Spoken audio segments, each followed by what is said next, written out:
Yeah. So, hi, good morning, everyone. I'm Dr. Ajit Singh, founder and CEO of CliMed Research Solutions, and we are organizing today's workshop on international careers and pharmacy licensing exams in collaboration with the Faculty of Pharmacy, Integral University, Lucknow, and our next participant institute is Chalapati Institute of Pharmaceutical Sciences, Guntur, Andhra Pradesh. So, in collaboration of these two colleges, we are conducting our one-day workshop today on the occasion of this, pharmacy week, World Pharmacy Week. So, let's start this workshop with the inaugural sessions.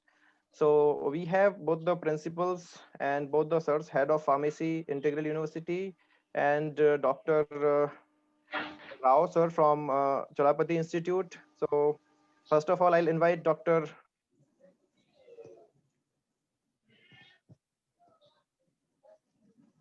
Tariq Mahmood, Head of Faculty of Pharmacy, Integral University. Sir, you're welcome and good morning. Hello, sir. Assalamu alaikum and a very good morning to one and all. On the behalf of Integral University Lucknow, I extend my heartiest welcome to the honored speaker of this workshop, resource person from CliMed Research Foundation, especially Dr. Ajit Singh, co-founder and CEO of CliMed Foundation, and other faculty members and my dear students.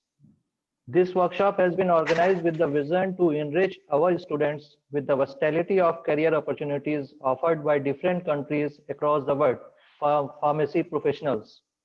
The details on international pharmacy career and licensing opportunities offered by countries like UK, Canada, USA, and the Middle East countries is the prime focus of this workshop. This one-day workshop provides a gateway to abroad for the student who want to pursue careers and shape the future abroad. The sessions are providing excellent assistance and service until they reach their goals. This one-day workshop provides up-to-date and latest information to advances in the careers by establishing access to various industries, various hospitals, and other segments where the pharmacist can go. Our leading expert, which leads in finding many opportunities and solving a wide variety of challenges to students. A complete guidance about international careers and licensing exams shall be provided by the speakers from the CliMed Research Foundations.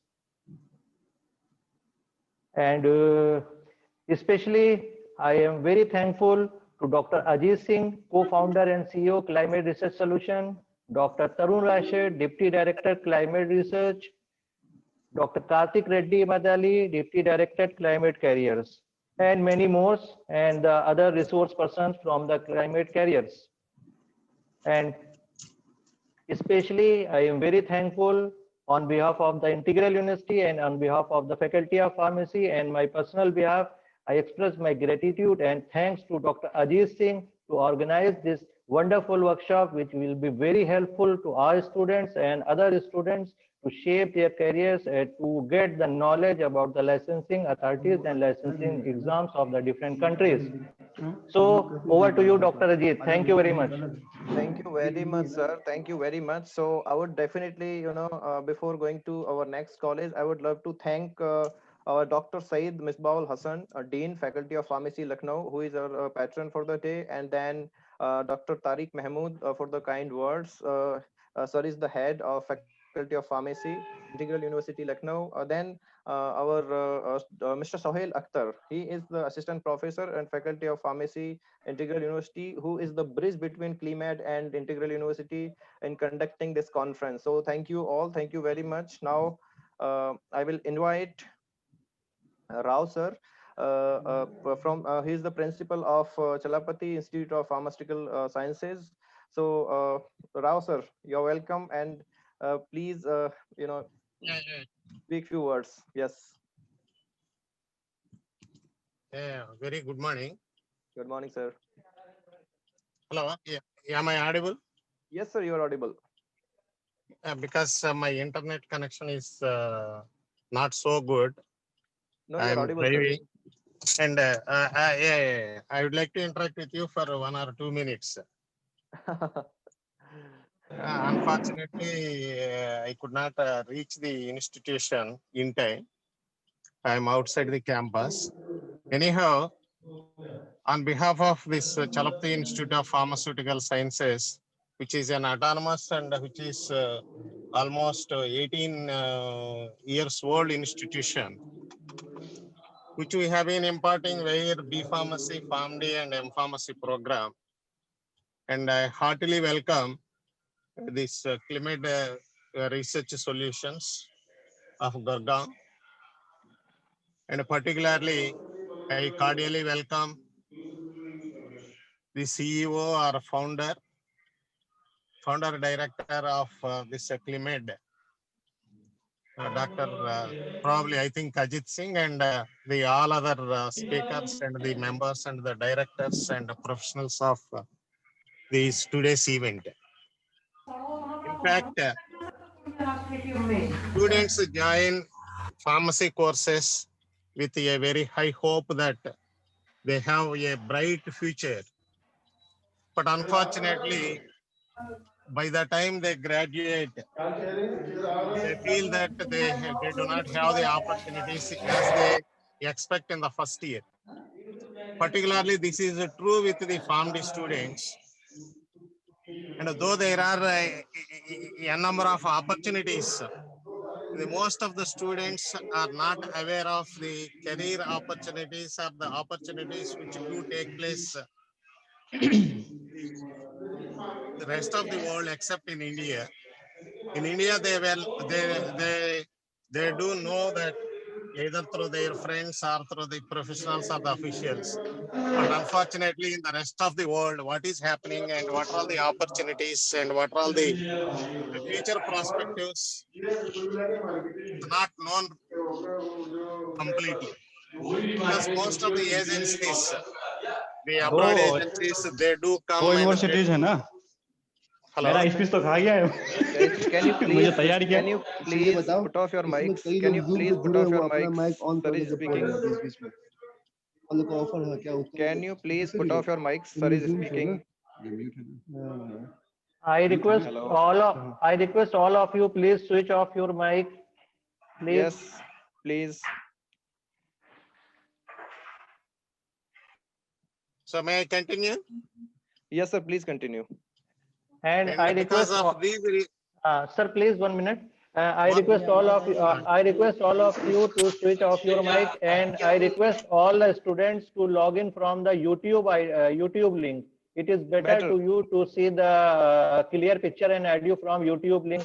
Yeah. Log out from that Zoom link and join from the YouTube link. It is better then, and Yeah. there is no disturbance. There is no disturbance then. I Yeah, think yeah. Dr. Ajit, I am right. Yes, sir. Yes. I put there. I Okay. this put here also the YouTube link. Yes, sir. Yes, this yes, yes. disturbance will be Okay. continued till the evening. It is better to better Yes, to mute all the mics from your side. yes, I will yes, yes. keep, sir. First. Yeah, yeah, definitely, sir. That would be Okay, better. sir.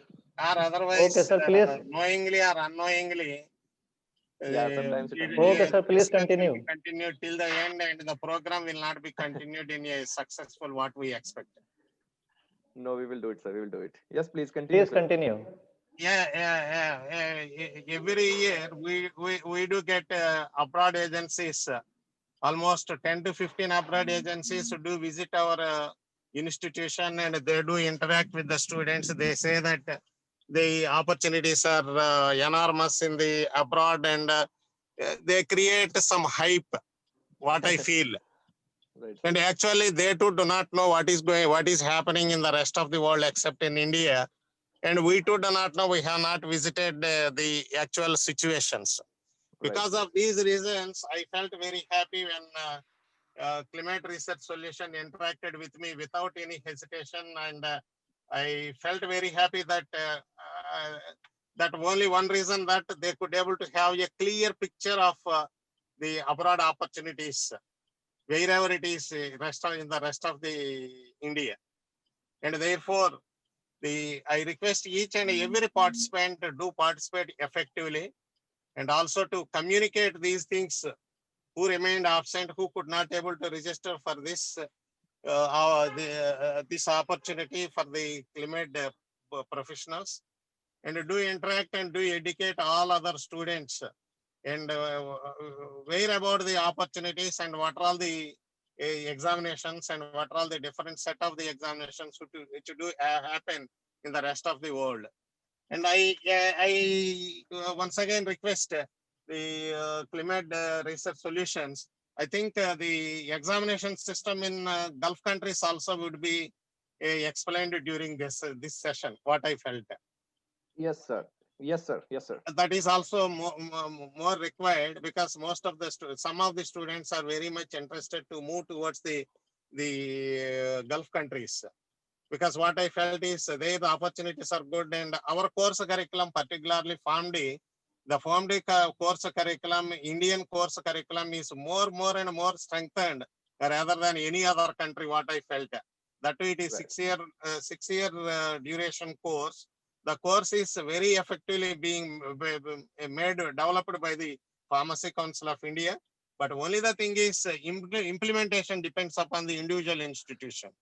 True. If provided that if the implementation is good and the student interaction is also good, and if this CliMed research solution, if it is taken in a big way, if they could able to educate all the students what is happening in the rest of the world, definitely it helps the PharmD students as well as the BPharm students also to certain extent. These are all my views, and expecting that every delegate who got registered and who could not able to got registered, by utilizing the YouTube opportunities, if you could able to educate each and everyone, and the pharmacy profession will be fruitful, and if the profession survives, every one of us will be survive, because everyone has to survive in the world. Because of that, this should go in a good way, and I congratulate and thank the CliMed Research Solution to move ahead effectively. Instead of the offline, instead of the online, if you come to the institution, we are ready to extend your traveling, and as well as other expenses. Now the COVID situations are not that much effective, and we could able to accommodate the students 100 in a batch. If you could able to stay for 1 or 2 days, we meet all your logistics, so that it would be more and more effective rather than online. Online, what I feel is online may not go effective, and soon if you could able to make what you call if you make a plan, and it would be more and more effective. And also, if you have an opportunity, and we are ready to enter into an MOU with the CliMed Research Solution, not only for this, and even for I observed yesterday I observed your site, even some regulatory activities and some other activities are also there, and we do definitely in future, and we do work together. Thank you for giving me this opportunity. Sir, thank you very much for the opportunity. I really appreciate your words and I really appreciate your offers. Definitely, I would say that I promise you now that at the end of today you will definitely be happy, because we have the experts from the certain countries. We have the experts from particular countries to explain the procedures in a perfect way. If we are talking about the USA, we have the direct live sessions from the USA. We have the live experts from the USA. If we are talking about Canada, we have the live experts from Canada. If we are talking about Australia, we have the experts who have been spent a lot of years in Australia and who knows the exact procedures, how are the career opportunities work there, and how are the these pharmacy licensing exams are being conducted there. So definitely, I'm sure, and we are definitely, as you are saying, sir, nobody is well aware about the foreign countries, foreign licensing exams, and what are the career opportunities in abroad. So what we thought to conduct this workshop in each and every institute of India, in each and every institute from north, south, east, west. So recently, I think 3 days back, we have conducted this workshop in Assam Downtown University, and now today with you, and from the Lucknow. So north and south poles are there today with us to get benefited from this workshop, and I hope definitely you will be happy after this, sir. Thank you. And Thank you. Doctor, yes, of course, from the first year. So I will just tell how it works up, how this workshop is going to help students. So definitely who are in the fifth year or sixth year or interns, internship of pharmd, or fourth year B Farm or third year B Farm, definitely they are planning this year or next year to if they're planning for abroad, they can plan their writing exams or licensing exams, or plan their careers, higher studies, anything, if they're planning to go abroad. So they can plan from now, but it is useful from first year itself. Now if we are, if they are joining us, I'm telling you, first year guys, second year guys, it is useful for you as well, because you can shape your studies from now itself. If you are well aware of your goal, if you set your goals now, it will be very very easy to achieve that. If you want to go to Canada, you can shape your studies accordingly from now itself. You want to go to Gulf countries, you can shape your career, you can shape your studies, you can shape your semesters, or you can focus on your studies similarly, and that on that way only. So it is definitely going to be very very useful for you. And that's why we are approaching each and every institute in India to conduct this workshop free of cost, without charges. And as sir said, definitely once this corona is coming down, definitely, but so in some in few months we will be visiting colleges with our logistics, with our experts, and with live experts from the abroad countries. Definitely we are going to do that, sir. Thank you very much. So now I will go to introduce our Ajit, yes sir. Dr. Ajit. Yes sir. Yeah, actually, just for 2 minutes, for your information, we at Integral University, we have all the courses start from diploma to the PhD of pharmacy, and we Okay have sir. the family batch in the internship program. And as Dr. Rao said, that same from my side, it is very better and fruitful. After few months later, if we will organize such type of workshop combinedly at our university, at any place there, and to connect more and more colleges near around, and to benefit to that student. So once again, I am thankful to all of you, and especially you, all persons from the climate research, to organize such workshop. And today's workshop, the basically in which involved that two institute. So I am thankful to all two institutes, especially my one and the Ross Institute, and I am thankful to our pattern of today, our Dean, Professor C. S. Misbahul Hasan, sir, and you, to give me the opportunity to all the students. And I request all the students to attend all the sessions, uh, start from right now to the end of the program. And I request you, Dr. Ajit, to convey that message to all experts, that after each, please take at 5 or 10 minutes for the queries and questions from the students. So it will be much better than I think. Thank Sir, you. sir, definitely each and every session is important for the students. Of course, somebody is interested in Canada, maybe somebody is interested in Australia, or somebody is interested in USA, or somebody is interested in Dubai or Sharjah or somewhere. So they can continue with all the sessions, because all the sessions are important, because all the sessions are for different countries. And I'm making you, sir, Yes, everyone, all the participants, that our experts will not leave you without clearing your doubts. They will clear all of your doubts. And yes, yes. especially if Thank we you. have, if you get the questions at the later Thank part, you. if you get the questions at the later part, at the end we have one panel discussion where all our experts will be joining us again for half an hour, and you can ask your questions live to them. So please don't worry. And yeah, Thank now you I very will much. yes sir, thank you very much. And I would like to thank the staff of Chalapati Institute of Pharmaceutical Sciences, Dr. M Venkatramana sir, assistant professor, and Mr. Srinu Thalla, assistant professor. So they are the bridge between CliMed and Chalapati Institute, who are coordinating with the students, who are coordinating with sir, and who are coordinating with us. So thank you very much, all of you. Again, I want to thank both the institutes to conduct this workshop. So before going to the sessions, I would just introduce my team and my experts for today. So let me share the screen. Is it visible? Yes, sir. Yeah. It is visible.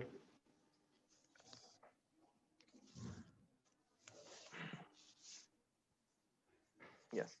So I'm just talking about. I'll just just discuss briefly about our resource persons for today.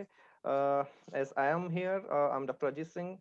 Guys, I am the co-founder and CEO of CliMed Research Solutions. I did my PhD in cardiology and heart failure from Kasturba Medical College, Manipal, Mahe, and then I'm serving as National Director for Research at WIHF World Youth Heart Federation as well.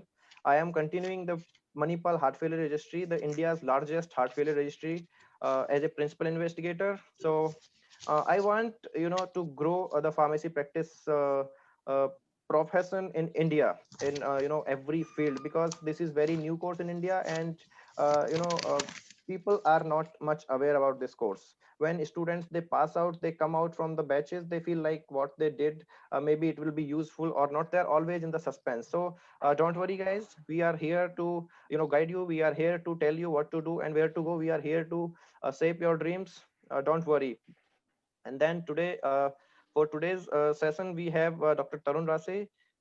He is our deputy director at CliMed Careers. He is from Canada. I mean, he has studied in Canada. He has done his PBC expertise in Canada, and he is BPharm and PharmD. And then he did postgraduate diploma in project management from Ontario, Canada. He is expert of clinical statistical analysis system SAS, and he always to see his dream is to see the fellow pharmacy graduates taking active participation and leadership in global healthcare system, and he wants to bring a positive change in people's life through that. We have Dr. Karthik Reddy Madalli. He's again our deputy director for CliMed Careers. He is a PEBC expert. He is also PharmD, and then he did postgraduate diploma in clinical research from NACPT College Toronto, Canada. He is again has the degree postgraduate diploma in health system management from Fanshawe College, Ontario. He always aspires our young pharmacists to reach a pinnacle in their lives, to in their careers. Then we have Dr. Suraj Dalsania. He's our pharmacy licensing expert for CliMed Careers from California. He is the expert of APGEE and NAPLEX. He has cleared all the exams, and he is registered pharmacist in California right now. He will be joining us very soon to deliver the lecture today. And he always, encourage our pharmacy practice students to learn about the modern evidence-based medicines to become to compete in the healthcare system with all the healthcare associates. Today we have Dr. Lakshmi Manasha. She is our career expert from USA, and she is the doctor of philosophy student in fifth year. She is already completing her PhD from the clinical pharmaceutical sciences department, University of Florida. She is also working as teaching and graduate assistant at University of Florida. She has many awards. She was the gold medalist in her PharmD. She got the Orize Fellow from FDA. She has many awards in her pocket, like as we can see here, Alec Cortis Award for health research from the FDA again, and she got this award recently in November first week. So unfortunately, she is busy somewhere, but she has sent her full lecture to us, and you will be definitely getting the full glance of her expertise through her lecture. So don't worry about that. And then we have Dr. Anam Sohail. She is career expert from UAE. She is working as a registered pharmacist in Dubai, and she has 4+ years of experience in clinical pharmacy. She always believes that the better patient care and medication adherence is the key in any patient's life for the better clinical outcomes. And we have then Mr. Avnish Chauhan. He is our clinical expert and licensing expert from Australia. He is BTech actually from ABS Ghaziabad. Then he is pursuing his MBA from Melbourne, Australia. He is our career expert as well, and he is staff expert and lead operations at CliMed Research Solutions. So now these are our contact informations. So wait, let me check who is there with us now right now. So, guys, a little change in the schedule. We usually start with the US, but today we are going to start with the Canada. Okay, and then after Canada, we will move to the US because our expert is joining in 5 minutes. So we are not waiting for 5 minutes. We will start with Canada, and then Dr. Suraj Dalsania will be joining us from California. So, Dr. Karthik Reddy. Hi, Dr. Karthik Reddy. Yes, Dr. Ajit. I'm here. I'm Yes. here. Good morning. Good Am I morning. audible? Very good morning. Yes. So So before starting the can I? session, yeah. Before starting the Yeah, session, I will play the video for a 2 minutes. Dr. Karthik. yeah, for sure, for sure, Yes. for sure. Go ahead. Yes. So guys, please just give 2 minutes attention to this video. I again request all of participants to switch off your mic, please. And I request all the students to move to the YouTube link so there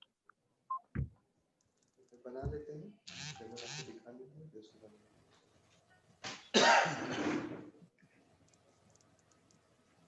also. Thank you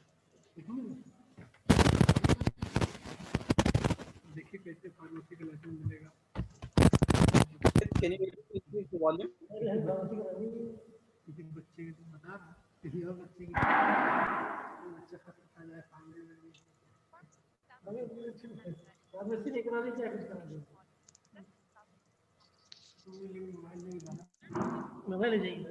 Can you increase the volume? हाँ लिया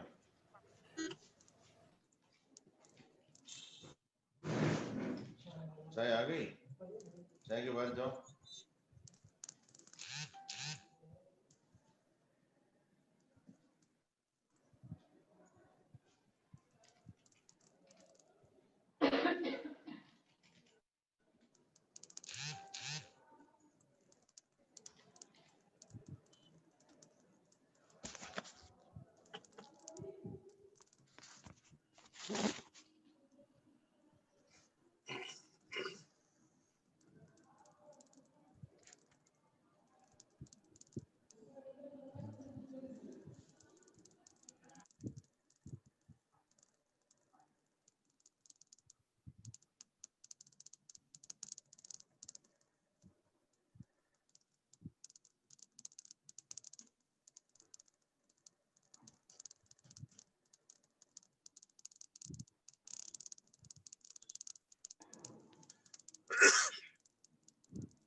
Okay, so I hope you like the video. Thank you very much. Now I will invite Dr. Karthik to uh, start his sharing the screen and start his presentation and guidance. Hi, Dr. Karthik. Yeah. Thank you very much, Ajit. And then thanks for the introduction. Yeah, I'm sharing my slides right now. Can Dr. you able to Karthik, see my slide? Yes, sir. Dr. Khalid, just please 1 minute. I Yeah. request again all of you please switch off your mic during all the session. So there The- is no such type of disturbance or noise disturbance for the expert to deliver his lecture. and And I request all the students to move to the YouTube link so there will be a smooth presentation of voice and picture is available and there is no disturbance for the expert also. Thank you all. Okay, and Dr. Karthik. guys, I will request everyone, like I will handle the speaking part, but I will ask everyone not to please make hearts or make art on our slides. Please, can you please stop annotation? It is disturbing Yes. because Yeah. see, I have given access to Dr. Karthik, so I cannot stop annotation. Otherwise, I could have control. So please, I request all of you to delete all the annotations, and I will delete the Yeah. annotation, but please do not do that again. Okay. Don't make any arts. So once you are done with that, then you can make No, I will whatever delete you that. want. Don't worry. I will delete this. Okay. Don't worry. Okay. Let's start, Dr. Karthik. Thank you. Yeah, very good. Thank you for this opportunity, and then thank you everyone, and good morning. And today I'm going to talk about gateway to Canada, and then there are different ways to reach Canada and then settle in Canada. So, as a pharmacy students, we also have different opportunities, and then to reach Canada and then to settle in Canada, and then it has a great platform. The Canada has a great platform for pharmacy students, not only based on not only for professional life as well as personal life is also it's a wonderful country. And so let's quickly start why we are choosing Canada. So basically, what are the reasons to choose Canada, especially for pharmacy students? Because the pharmacy is evergreen platform in Canada, so you will be having different opportunities. Even recently, you can we are doing the COVID sample collection, and then we are doing what we give vaccinations, and there are different opportunities for pharmacists, and it is growing every year. Not only in pharmacy stream, there in industries also. The industries also, it's keep growing every year. There is a lot of opportunity uh, for pharmacy field. And on top of that, and first thing is, it's a highly paid. You will be paid what you expect from in India. You will be paid 10 times or 20 times more than that in Canada. So it is highly paid. And then it has a you will have a better lifestyle. Even what, like, when you compare to infrastructure and then everything, you will have a better lifestyle. Even uh, whatever, like hospital facilities, and then the responses you get, and then the overall quality of life is exceptional. And you will have better recognition. If you say you're a pharmacist in India, they'll be like, oh, you're a pharmacist, you're just dispensing the medications. So it's not like that in Canada. They will treat you as equal to doctor, and then they will recognize you as you are a drug expert. So you have the ability to tell about particular drug more. They feel you have a better knowledge than doctor when it comes to the drug. So that is what, like, you have better recognition there. And fixed job timings. You don't need to work more, and then you will be paid less. So if you are working extra time, you will be paid as well. So there are specific timings, and then if you're working more, you will be rewarded for that as well. And then free healthcare facilities. So as I said, like, so if once you go to a hospital, and then they will see whether it is a medically necessary service, or like what kind of service is it. If it comes to medically necessary service, you will be, without any cost, you will be treated exceptionally. You don't need even for lab tests, you don't need to be worried. And then for medication, for few medications, you don't need to worry. And then there are some exceptional conditions, but the healthcare is completely free. So that is it. Overall, you have a better lifestyle in Canada. Personally, I suggest it's a great country, and then you should visit once, and then you should see the pharmacy is evergreen over there. Like any kind of stream it is. So the pharmacy is booming over there. And opportunities for pharmacy students, like there are different opportunities. And like, especially as a clinical pharmacist, community pharmacist, you will be earning a lot in the sense you can't even imagine. It's like $50 per hour you can expect. So so that's a huge amount. You will get it in Canada, $50 per hour. And even pharmacy technician, it's it is below the pharmacist level. So then you will be getting around $20 to $30 per hour. And there are other pharmacy related areas, like quality assurance, quality control, regulatory affairs. There's several industrial jobs as well. So so here, once you enter into Canada, you can switch as a pharmacy student. If you enter into Canada, you can switch from licensing exam to industrial jobs, or industrial job to licensing exam. At any time, it is easy to switch. So there is no problem when you are if you are doing industrial job. If you don't like it, and then if you want to serve as a clinical pharmacist, you can give the licensing exams, and then be a clinical pharmacist at any point of time.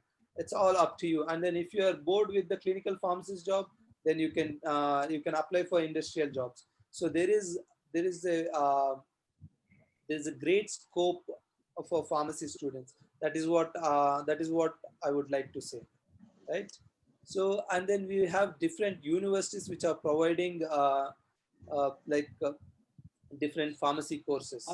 So the universities like University of Toronto, it's countrywide, it's a top one, and then worldwide it is 18th rank, and it does has pharmacology and then pharmaceutical sciences and on top. So basically, if you want to pursue pharmacy career, there are especially masters. You can take pharmacology or masters in pharmaceutical sciences, and you can take PhD as well. And there are other opportunities. And then if you want to become a pharmacist, and that is also you can take a bridging programs in University of Toronto, and there are different opportunities. And University of Toronto has it has a great infrastructure. When you compare to other universities, it is ranked above the all. So countrywide sixth, University of Alberta. It does has some flexibility, but the climatic conditions are a little bit harsh. And then otherwise, it is a great university. And then it's countrywide 136, and it has a great faculty and the great infrastructure and everything perfect. Like all the universities, I don't need to say one is good and then the other one is less. So all are equal, and they have that. In Canada means they are setting certain standards for the universities. Whatever university is it, like they have exceptionally well-maintained infrastructure, and then and the faculties are like renowned um people, and they have uh, like handful of experience on them. And so these all the universities offers masters in pharmacology and then masters in pharmaceutical sciences, and the other popular pharmacy specialization courses as well. So they are available in University of British Columbia and then University of de Montreal, and all the pharmacy related courses are available in all these universities. And then if you want to specific information, we can go to that university website, and then you can go through the different courses list, and then we will be shortlisting you what are the courses as well. So then, so as a pharmacy student, so there is a great with this great scope of Dr. Karthik, yes, I would interrupt you for a minute. yes, So yes. guys, can you please I will directly say, if you don't want to attend this conference, please leave the conference, but don't use abusive words in YouTube channel. I'm going to block the live chat, by the way. But can you please leave the conference?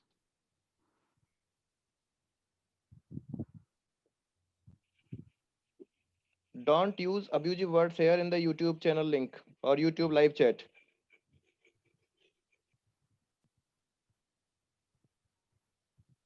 It will not be tolerated, definitely. We are here to teach you. We are here to tell you something about your career. We are here to tell you something about your future. And you guys are, what you are doing guys here, huh?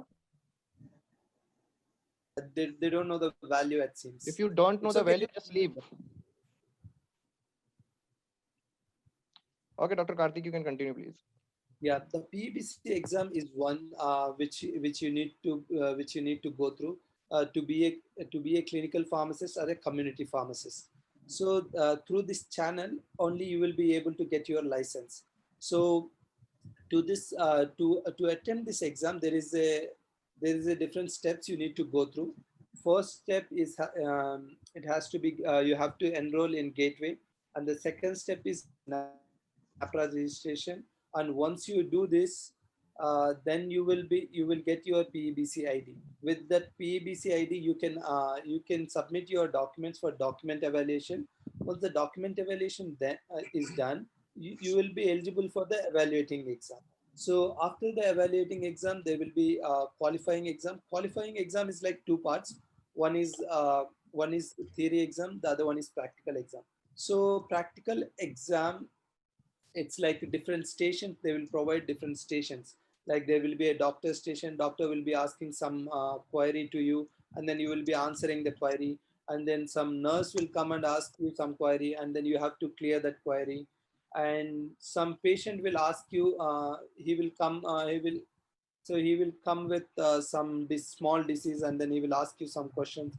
You have to answer those questions. So the practical exam is like this, right?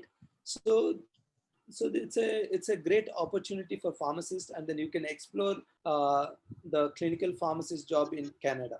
So it is very much interesting, guys. And then what PEBC does here? So the PEBC contributes to the health and wellness of Canadians by providing leadership and excellence in competency assessments um, in the pharmacy profession. So what it does is, like, even though I cleared my PharmD in India, I'm going there, so I have to match their standards, and then their leadership skills, their excellence. The people who are studying in Canada, so we have to match them. They will assess us, and then they will once they once they think we are ready to serve the Canadians, then they will give the license. So that is what PEBC exam in Canada will do, and they certify the qualifications for pharmacists and technicians as well. So once they know that we are maintaining that standards, then they will give the license to us. So that is it. So these are the steps which I already mentioned. So your first step is you have to enroll in a gateway, and then they will provide the NAPRA registration, and then they will give you an ID. With that ID, you have to submit your document evaluation, then evaluating exam, then qualifying exam. As I said, like qualifying exam, there are two parts, and once you are done with that, based on different provinces, so you have this, like. If some provinces will ask you to go for the training and educational equivalency, and some province they don't. So once you are done with all these above steps, then you can apply for your license. And with before the license, then you have you before you apply for the license, you have to prove your language proficiency. Based on based on you have to prove that language proficiency, and then you need, I think, around 6 or 7. That should be fine. And then for that, after that, and for based on each and every province, you have to go through the jurisprudence exam. So that jurisprudence exam is different for each and every province. So you have to go through that exam. If you are completed all the steps, then you will be licensed. You will get your license. So that's all about the licensing exam. And currently there is a great opportunity which is provided by PEBC board. So what is like, due to this COVID pandemic situation, they have started a remote proctoring exam. They're conducting exam through remote proctoring. So this is basically you can give this exam from your home itself.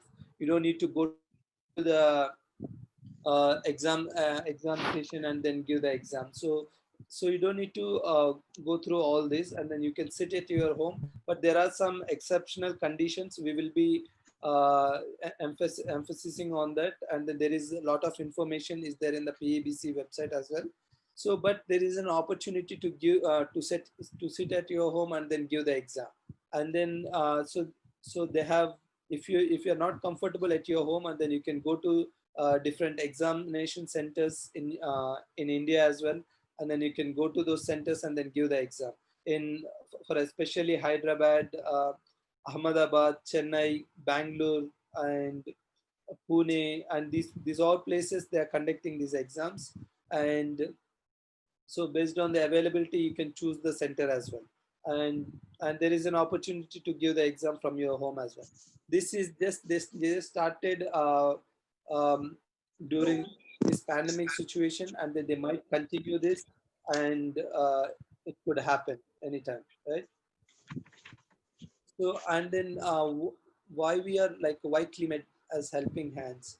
So because we are evaluating your eligibility, and then we will be conducting mock tests, and then we will be teaching you guys, and then how to be equal to the Canadian students. and then we will be teaching in various aspects, and then we will be helping you in NAPRA registration process as well, and then document evaluation as well. And then on top of that, we will be preparing you for the evaluating exam, so which you are going to give in India itself. And then we are helping in each and every step, and while you are progressing in this in in your when you are reaching your goal, we will be helping not only in this exam perspective. In every perspective we will be on an individual basis, we are going to help you guys. And so we will be giving guidance for qualifying exams and all this as well, and the practical exam which I already explained to you. And so we also provide exceptional guidance in your career path on an individual basis. We are doing it on individual basis. We are contacting the students directly, and then we will be helping them in each and every step. So we have already done it. Like we already launched our first batch.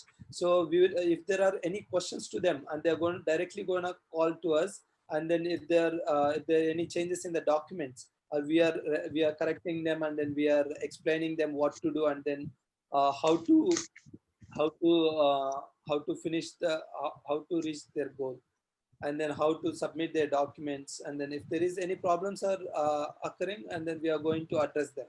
And our specialities are, like as I already discussed, the Canadian pharmacy examinations, and we have experienced staff, not only from we have it from India, and then we have experts from Canada. They also will teach you about the pharmacy exam, and they're already licensed, and then they will teach you guys like what kind of steps needed to be taken, and then how you have to go through and all. And our main specialty is like uh, we don't beat the bush around, and we directly come to the point, and then we are very specific towards our preparation, and then we know what exam what needed to be prepared for the exam, and then we are very specific when it comes to the exam preparation. And so there is the syllabus is vast, guys, so you can't even finish in like 3 4 years, you can't finish the syllabus. But we are very precise, and then we know what exactly needed to be learned. And so we will be guiding you on exceptionally what exactly needed to be for the particular exam. And yeah, that's it from my end, and we will be helping in all the ends. And if you have any doubts, you can clarify. And that's it. Dr. Ajit, thank you very much for your if anyone have any questions, and then I'm Yeah, open to them. if any student has any doubt, let you please clarify. Or otherwise, I have one or two questions for you. Sir, please go ahead. Sir, please go ahead first. Yeah, Yeah. go ahead, Any go ahead. student, you give first priority to the students. Okay, sir. So, Okay. Dr. Karthik, we have questions from Faisal Muhammad. It is only for Indians, or every country can give given a job on for the, I mean, in Canada? I mean, I think he's written the wrong question, but I'll frame it. Is it So the he's job asking, or the Indians pharmacy are, exam? only Indians I are think allowed, or any country man can apply for the exams? yeah. He said he maybe think about the exam, so he might have written job wrongly. But yeah, any country is available. Like it based on, like in the PBC website they have mentioned different countries, and then where they are going to conduct this exam. And Right, you can give this exam as a remote prompting. You can give from anywhere in the world. right, right, With right, right, right, right. remote prompting technique they bring recently. Right. They brought. Okay. So now there are some questions from the YouTube channel. Yes. How can I apply for a job in Canada after doing PharmD from India? So see, it basically you can apply different industries, and you can contact them, and then you can ask if they can provide if they can provide any letter to you, like they are going to take you for a job, and then you can get the job. And then for that you need connections. So that connections are really difficult. So without seeing you and then without knowing you, they can't give you that guarantee of the job. So but for that you need to go to Canada, and then you need to improve your connections, and then only you can get into the jobs, right? And then if you have already, if you have your relatives and they are sponsoring you, and then you can go there and then you can find the job easily. So there are different opportunities to get the job. You Yeah. need to know. Yeah. Okay. So next question here is, what about IELTS? IELTS, you don't need it right now. Like if you are going for the PEBC exam, you don't need it. If you are going as a student, you definitely need the IELTS exam.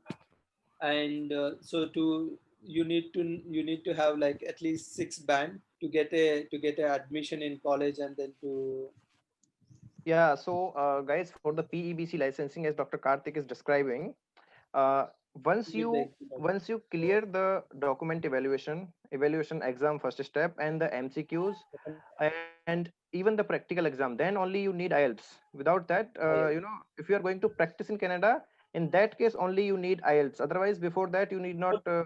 to go or to Before write the the IELTS. license, before the license registration. Yes, before that, before the license registration, you don't need that IELTS. Okay. And Sarik Ahmed is asking some question. Is Indian pharmacy license valid in Canada? Can someone open a medical store in Canada with Indian pharmacy licensing exam? Not at all. You have to clear all the steps of PEBC licensing exam. Then only you will So be. that is why Yeah. Yeah, but it's okay. These are the questions can come in our students' mind. That's not a problem. Not a big deal. Okay. Then next question I'll go for. Yeah, done. Okay, the eligibility, can you please repeat again, Dr. Karthik, eligibility to apply the for eligibility is if you have done any B PBC, Farm PBC. or Farm D or M Farm, it doesn't matter. As long as you have pharmacy degree and you are Yes, eligible for this PEBC exam. Before there were some confusion that only Farm D students are going to they are eligible for this exam. But now they have cleared it, and then now it is open for everyone. B Farm, M Farm, and not D farms. Like there is a D pharmacy students like which they do 2 years degree, and they can't appear for the exam. And the yes. people who has the pharmacy degree, they can get it. Yeah, so in a summary, I will say only bachelor pharmacy or with the 4 years degree only can go for the PEBC licensing exam. At least 4 years degree is required to go for PEBC licensing exam. Then after that, M Farm, of Okay. course, because you have the B Farm, then PharmDs can go for that. Okay, so someone is asking about the syllabus of PEBC. You can get the PEBC syllabus at the PEBC website, that is pebc.ca. But You can get the syllabus there. Okay, so there is the is there any scholarship scheme in Canada for pharmacy career? Of course, if you are going for higher studies, you will get the scholarship. Different universities are providing, various, scholarship from like 5% to 50%, or 5% to even sometimes some universities are giving 100% scholarships.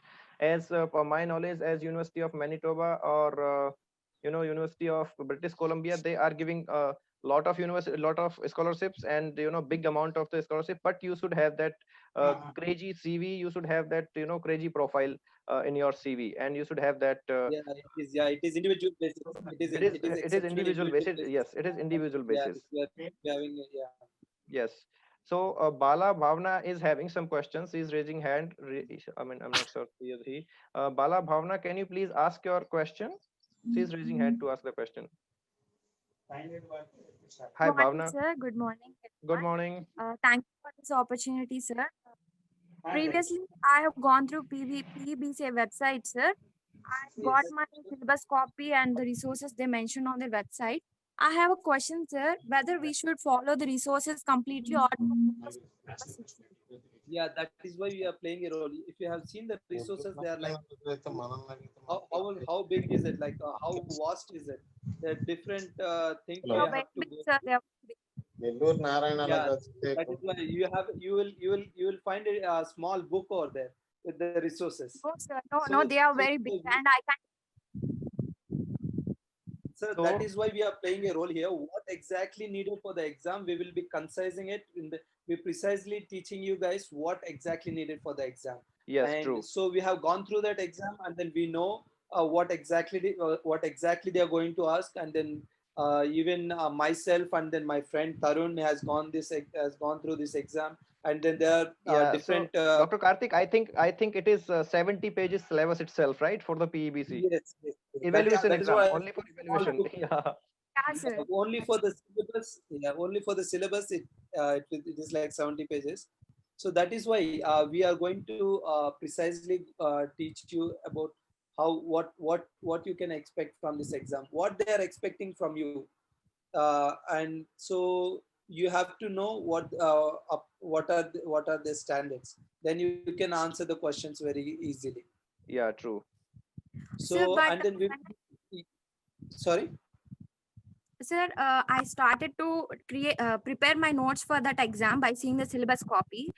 But Okay. it Okay. comes very difficulty to just check the topics they mention on syllabus with the books they mention on the resources. Yeah. So So they the yeah they, confusion makes me yeah. very difficult. Yes. So they won't ask everything from that syllabus itself. So they just give you for an idea that you, as a pharmacist, you must know all these topics. So and they will be asking questions from only particular areas. So which we are going to discuss in our classes, and which will be specifically guiding you according to their standards. And see, for Canadian health system, you won't find the information anywhere. So you have to go through a channel, so which has the information. So that we are providing that channel to you. So and then we will be teaching what Canadian health system needs, and what are the possibilities of questions you can expect. And each, not only in Canadian health system, we are in all the areas, all like in pharmacovigilance, what kind of questions they can ask, in pharmacotherapy, what kind of questions, in anatomy, what kind of questions, in medicinal chemistry, what kind of questions you can expect. They can't give you a question from each and every topic. And they have some specific areas which they are going to concentrate for the PEBC exam. So we are going to explain what exactly they are going to, the questions, how they exactly look, and how they are going to ask. So that's it. So if you are going to study whole syllabus and you can't complete, I can guarantee you can't complete in 3 years. Also, you can't completely get the information what they're asking you. Okay, So sir, that is that's very helpful for me that you said that you can simplify all the syllabus to what it really matters for us. But what how can we exactly. Yes. join in this, sir? How can we join in this, sir? How Uh, can we will show up the links. Wait, I will show up the links. So before that, Dr. Karthik, can you answer the questions from chat box? Okay. How can I Sorry. get join after B pharmacy in Canada? I think best way is PBC, right, Dr. Karthik? And you can go for the master's degree, or masters and PhD degree together. Masters and PhD degree, dual degree together. You can go for after B pharmacy. It's a uh, uh, you have great chances. You have great chances to get For the B.Pharmacy, licensing yes. exams as well after B Pharm, because you are eligible for all the things, for the career opportunities, for the higher studies, and for your licensing exam as well. Yes. Yes. Okay. So a few more questions from here. Can DPharm apply for PEBC? No, DPharms are not allowed. At least 4-year degree is must for PEBC exam. At least 4-year degree is must for PEBC exam. Sir, Yes. after completing my 6th year from India and opted and options for job in India after gaining experience, can I directly get a job in Canada, or I have to give PEBC exam? Dr. Karthik. Yeah. So you can't be a clinical pharmacist without the licensing exam. And if you are in industrial area, if you get a PR, you can directly go. You can directly apply for industrial jobs. And then if you are into quality assurance, you can apply for quality assurance jobs. And if you are in uh, quality control, you can apply for quality control jobs. So you can apply for the exam as a you need to you need to find the way to reach Canada first. Then you can apply for jobs. Yes, true. You cannot directly jump to the job, of course, because if for the job there are, I think, two or three best options. First, you can go for the PR. If you get that PR, it will be good and great. If you do not get the PR, definitely you have to try some other ways. You have to go for some courses, or you have to go for some higher studies, or some directly it is really not possible, or really a kind of very tough task, Herculean task, to get the job there, definitely. And And then yeah, after that, I feel to settle there in Canada, that is the best option, that you prepare for 2 or 3 years, or for 1 year, with your best, and crack the PBC exam. So after PBC exam, you will get the license, and after the license, you will be in the pharmacy. Or if you want to switch over, you can switch over, because you will have the permanent residency of Canada. Because for the pharmacist, it is very very easy. Or yeah, of course, it's very easy to get the license in Canada. and yeah, for few people who doesn't want to go for master's degree, and then they can go for PG diploma courses in Canada if they don't want to spend too much for master's degree in a university. And some colleges are providing PG diploma courses, which is when compared to master's degree, which is less cost, less economic wise, it is pretty good. Yes. um, and you can go for those courses, like the courses which are clinical research, and then pharmaceutical biotechnology, and then regulatory affairs and quality assurance.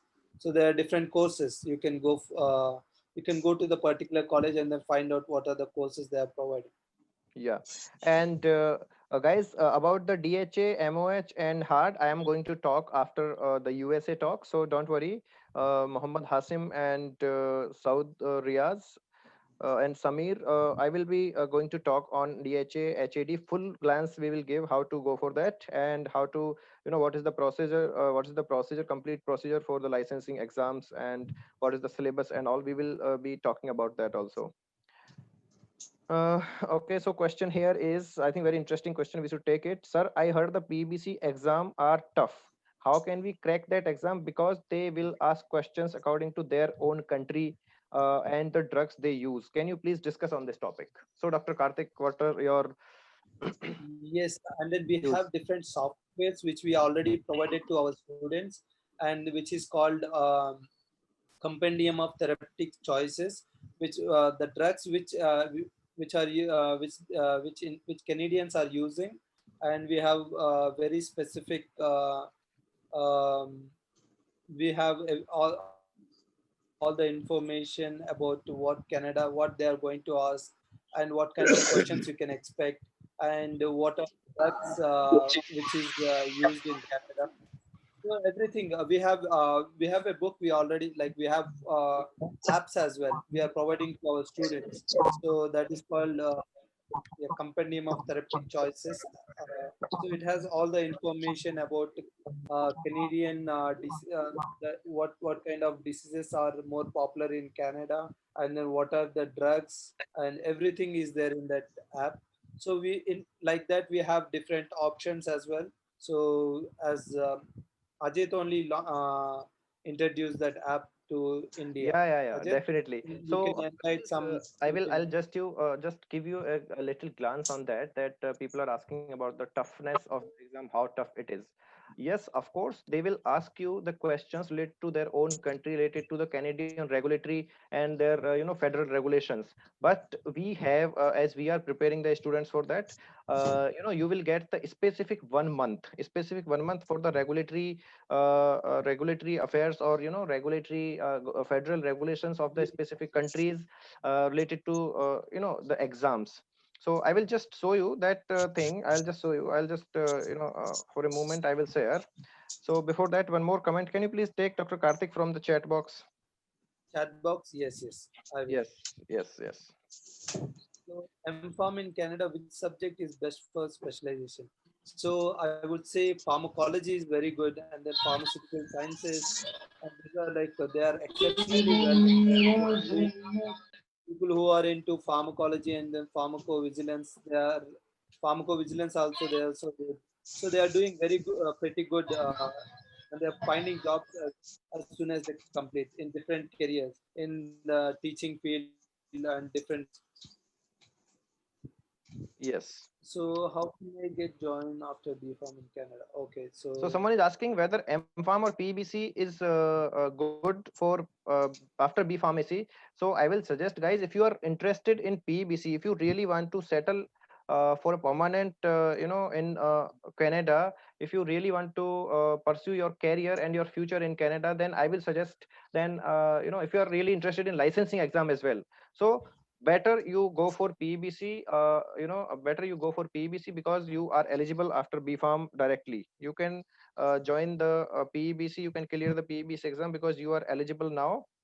Okay, so then I will just suggest you to go for PEBC. yes. Yes, so other questions I will take from one or two questions, then we will discuss the further questions in our panel discussion. Sure, sure. Okay, so So the level of toughness is they have certain standards, and then if you know that standards and it is not tough at all, the people who are below average they are also clearing this exam. So I have okay, seen the people who didn't even pass in their Farm D, and then they have cleared the exam in Canada. right, So right, don't right, worry right, about true, the level of the standards. true, true, true, true, true, true, true. So one more question I will take. Yeah. So TOEFL exam is not required for Canada, guys. Yes, it is not required. TOEFL is not required for Canada. Okay. What is the minimum score to qualify? They're asking. Oh, there's nothing you like. There is nothing nothing is needed to qualify this exam. You just need a pharmacy degree. That's it. You don't need an percentage or something like that. So if you have a pharmacy degree, then you are qualified for the PBC exam. No, no, That's I it. think they're You don't asking. need. Yeah, No, no, they're asking I in didn't the. get. They're asking in the. They're asking in the PEBC how much score they need, Dr. Karthik. Okay, for evaluating exam, you need to get 60% only, and if you are able to score 60%, then you have crossed that evaluating. And then for MCQ exam, it is completely based on like overall performance, like how many people have scored. So it is a different scenario when it comes to MCQ. They will see what is the percentage is the highest, and then according to that they will set a standard. And then with whoever passes that mark, they they have cleared this exam. Right, right, right, right, right, right. True. So is there any negative marking? So there is no negative marking in PEBC. Okay, great. So now I will directly move to Dr. Rao sir. Hello, Rao sir. Please ask your question. Yes. Hello, Rao sir. Please unmute yourself and please ask your question.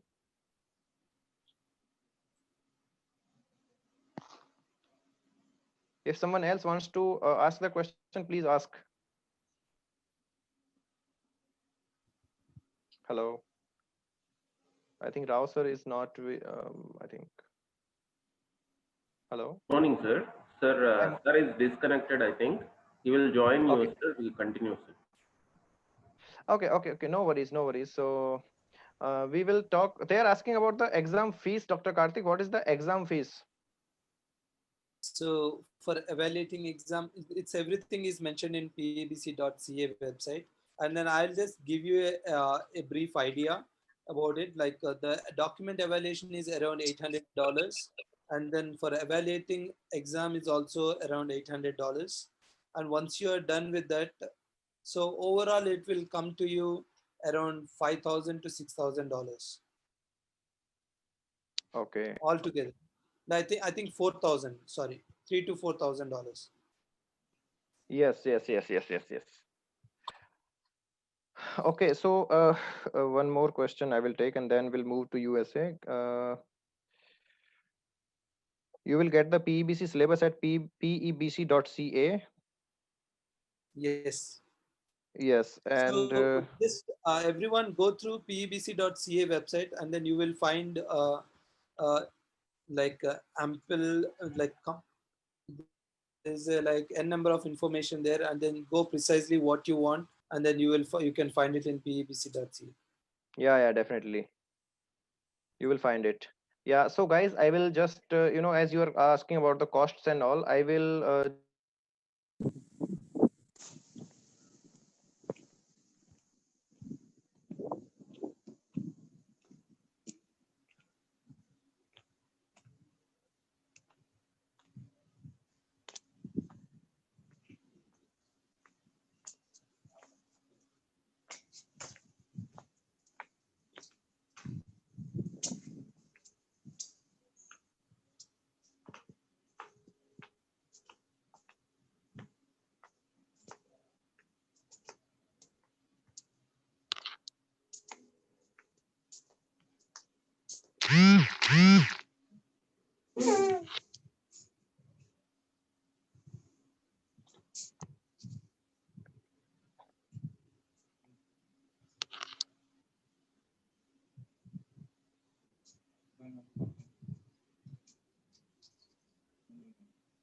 just any requirement to pass any language based exam.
Ajit, there is one more question here. After qualifying exam, is there any requirement to pass any language-based exam to work in Canada? Yes. After qualifying BBC, is there any requirement to pass any language? Yes. So you definitely need a language proficiency exam before you practice. So I think Ramarao sir, so you have any question? Yeah. I have a question. Yeah. And I need to thank the speaker who has given a very broad idea about Canadian this examination and lifestyle. And my question is this licensing examination is same for the B Farm graduate, M Farm graduate, and Farm D graduate? Yes, sir. It is same for everyone. Like it will go through a channel, so which is similar for everyone. Syllabus and curriculum is similar for all graduates. Yes, sir. All It is similar for graduates. Everyone. It's equal. Yeah, Everyone is another my interpretation after listening to your words, yes. because after going through your elaboration regarding these curriculum points, the Farm Day graduates have bright opportunity, and also they could able to crack this examination very easily, what I felt, because True. they do get agree with exposed a good exposure towards the pharmacotherapeutics and pathophysiology and pharmacology and clinical research. They have good exposure. It is better to move for getting off Further. any other getting registered in a Canadian university for any smaller degree like PG diploma or so, and then it is better to write for the licensing examination, what I feel. Sir, right now I will say you the scenario. Right now, due to this corona, due to this COVID situation, PVC has decided to conduct the evaluation exam and their qualifying exam, the first part MCQs in all the countries. So in India, there are 10 centers. Even our people need not to go to Canada. They need not to move to Canada to write the exam. They can prepare here. They can give the exams here itself in India. They need not to choose the course and spend 20 lakhs or 30 lakhs. Yeah, So it's this is good the opportunity. this is the best opportunity now. Okay. So, sir, before they reach Canada, they can check themselves whether they're able to clear this exam or not. And True. if they're able to clear, they can go. Yeah. So it's like Ask, sir, go ahead. Go ahead with question. Student need not afraid of the examination. They should not think that is it tough or easy. Yeah, when it is yes, sir. tough or easy, that is for all the student. It is a comparative examination, comparative evaluation. Right. And it may not be tough, it may not be easy. When the student is prepare well and write enough to attempt the exam. And one more small question is the examination is only one step examination or three steps like ESA? Three steps. It's like three steps, sir. So every 6 months you have an exam. So once you are done evaluating exam, after 3 or 4 months, you will be there is a qualifying exam will come. So you can attempt both the steps at a time, or you can do step by step. Okay. So okay. every Here 6 also months, it is a three step. Yes. Okay. So here the thing is, sir, if you are there are three steps. One is evaluation exam, one then MCQs, then practical. So there is a good chance, because if you are if you cleared the evaluation exam first step, then you have the 5 years validity of that. It will be valid for 5 years. So within 5 years you have to clear the next exam. It is not like you have to finish it off in 3 months or 6 months or 1 year. If you are not sure, just wait, just prepare well, and then only give the exam. And even after the qualifying MCQ exam, you will have 3 years validity to write your practical exam, to give your practical exam. So there are total 8 years to if you are really feel like we cannot write within 6 months or 1 year. But I will definitely say my friends are there in Canada, even Karthik and everyone they know, and they have done that. They can clear in one shot. They can clear all the exams within a year. So it depends on the students, it depends on their confidence, how they pursue the things, how they carry on their syllabus and studies, sir. It depends on that. So meanwhile during this 8 years or 3 years tenure, meanwhile they could able to get through this industrial jobs. Industrial job Yes. only when they have the PR, right, Dr. Karthik? Yeah, when they have PR and when they have work permit, it's Yes. based on the industry. If they are providing any sort of a work permit or any kind of immigration to the candidates, so they can go for industrial jobs, and they can do the evaluating these exams, and the meanwhile they can go for the industrial jobs as well. It Yes. completely Okay. dependent on the individual, sir, which stream they wanted to go. Okay. Yes. Okay. Yes. Yes. Yes. So someone is asking. Good Karthik. Good presentation. Thank you, sir. Thank you, sir. Okay. Thank you very much. Yeah. So, Good guys. presentation, because what the student need is the information is provided, because actually it is good from the speakers. So what they selected by CliMed, it is good. Thank you. Thank you, Thank you, sir. sir. Thank you. So somebody is asking. Student has to utilize it, and it is Yeah, the better. students have to utilize And it. could you able to give us this YouTube link after the completion of this Sir, program, so that we connect it to our website? Sir, we will give you the recordings. Whole recordings we will give you, sir. Don't worry. We will connect it to the website, and You can so that upload. You the can. students. Yeah, you can upload to your website. You can upload in your YouTube channel as Yeah. well. Yes. Yeah. Good. Thank you. Thank you, sir. So PBC exams is yes for next at least for this session. PBC exams are holding in India, because they have decided due to Corona not to call off all the students to Canada. So in India there are 10 centers. I will give you a few names like Ahmedabad, Hyderabad, Kolkata, Gurgaon, and Bangalore, Mumbai, and Chandigarh. Right, Dr. Karthik? I think these are the main Yeah, centers. Chennai, Chandigarh, yes. And Chennai. These are the major centers which are, now they have provided in India to give the evaluation exam and to continue with the further exams in India. Yes. And there's Qualification one for question: how many attempts can we make for the exam? Yes, go ahead, How Karthik. many attempts can we make for the exam? How many attempts can we make for the exam? For evaluating, you have 3 attempts, and then one, if you can't clear the exam in 3 attempts, and then you will be given a mercy attempt, which is going to be your last attempt, the 4th attempt. So yeah, 3 attempts are for evaluating. Qualifying, 3 attempts are maximum. Yes. So somebody is asking, is there any institute which prepares for PBC exams? Yes, we are preparing the students for PBC. We are preparing the students for all the pharmacy licensing exam from all the countries.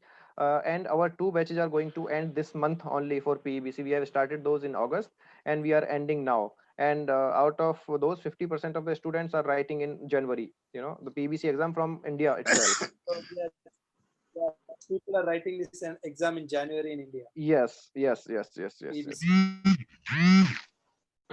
Okay, thank you very much, guys. So further questions we will take in the panel discussion. Now I will invite Dr. Suraj Dalsania. He is waiting from California. Is definitely there. It's night, and he's waiting to deliver his lecture, guys. Dr. Karthik, thank you very much, and thank you, students and sir, for asking the questions and clarifying your doubts. Now I will invite Dr. Suraj Dalsania to talk about the USA. Dr. Suraj Dalsania. Thank you very much. Thank you, Dr. Karthik. Yes. How are you guys doing? Yes, we are good. How are you? Good. All right. So should I just go ahead and start the whole seminar now? Yep, you can. All right.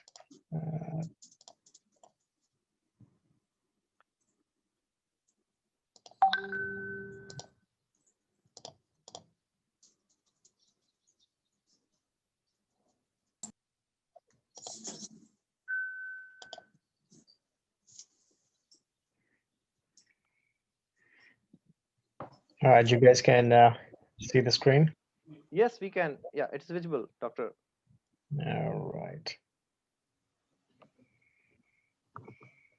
Okay. All right, guys. I'm here to talk about how to get to the United States and become a pharmacist. Your I'm video gonna is mainly not visible, Suraj. Oh, this is not visible? No.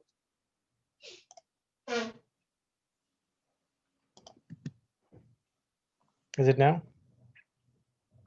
No, your video is not visible. I mean, screen is visible, but not your video. Oh, okay. I think I'm using the browser, so I think there's only one that I think I can do here, I guess. You guys can hear me, right? Yeah, we can hear you. It's not a problem. Go ahead, please. Okay. Yes. All right. So, yep, I'm going to talk about today's opportunities to become a pharmacist in India and from India to the United States. So, like, we have misconception of how to become a pharmacist in USA and what are the exams you're going to have to go through, what is the licensing procedure, and how many tests to clear. I was actually listening to the lecture of Dr. Karthik about opportunities and how to tackle all the exams and everything in Canada. So I came across that you guys still have uh, so many information to catch up on. So I'm gonna go a little bit slow on that part because it looks like that you guys need to understand the basics first rather than going to the advanced step, which is so mainly focusing the primary steps from 1, 2, 3, 4. We will go through all the steps, so you will understand what I'm talking about. But before that, what we are gonna do is we are gonna look at the duties of a pharmacist in USA. What exactly a pharmacist do in USA on the job? This is what the primary thing that the pharmacist is going to be doing, which is like, of course, filling and dispensing a prescription, medications at the retail and hospital pharmacies. Check for the interaction. This is what we do as a clinical pharmacist in India as well, checking for the interaction between drug and drug and food and drug and uh, other things in your stomach. So that's what exactly the pharmacists do over here as well. The third thing is to check the patient's profile with the drug and food and related questions. So, and in USA, you are actually a person who's going to be uh, easily available when patient has any kind of question about their food or with that drug, which they picked up from pharmacy. So you're going to be the first easiest person to contact when it comes to and asking a question about their interaction, and you are going to be the one specialized in this area, specifically as a clinical pharmacist. The next thing here we do is to handle the highly potent medication and make sure it does not get into the wrong hands. What that means is that we all know that all the medications are chemical, right? All of the drugs are bad for your body. We are not saying that it doesn't cure. It does cure so many diseases, and that's why we are alive right now, probably. But if you take it in a wrong strength, wrong dose, wrong time, or with wrong things, it can actually kill you too. So you are going to be the one responsible enough to make sure that it gets to the right hand. The next thing the pharmacists do is make sure the patient does not get hurt by the decisions of a doctor in a hurry. What that means is that we have seen these things in India so many times. The doctors in India are, I'm not gonna justify the existence of pharmacists in India, but this is what we have seen in the movies, and also maybe one of you guys is in real life too, that sometimes the doctor do the wrong diagnosis and gives you the wrong medications, and you are just going to trust the doctor and say, take that prescription to the pharmacy and say, hey, you know what, this is what I need. But that's not even the right diagnosis. That's not even the right disease to treat. So that's where a pharmacist comes in the picture in USA, saying that the pharmacist is the one making sure that whatever doctor is going to decide is good for the patient as well. So it goes through multiple points where it makes sure that the patient is safe by all the medications. And the next thing pharmacists do is take the rounds in hospitals and suggest the drug utilizations to the patient charts, which basically the same thing as we do as a clinical pharmacist in India as well. Uh, in India, like we have the final year as a clinical pharmacist in PharmD, that you do have to go on a rounds with the doctors and other medical staff in the hospital, and that's where you learn that what are the medications prescribed and how much they are prescribing, what was the diagnosis, how the diagnosis is related to the medications and stuff. That's exactly what the pharmacists in real life over here do. So there are two main areas where a pharmacist shines, which is the hospital pharmacy, retail pharmacy, which is the community pharmacy, and the advanced practice pharmacist. I'm not going to talk about advanced practice pharmacist that much.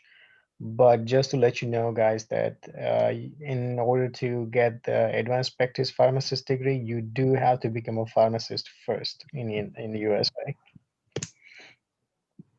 We all know that why we are here, you know.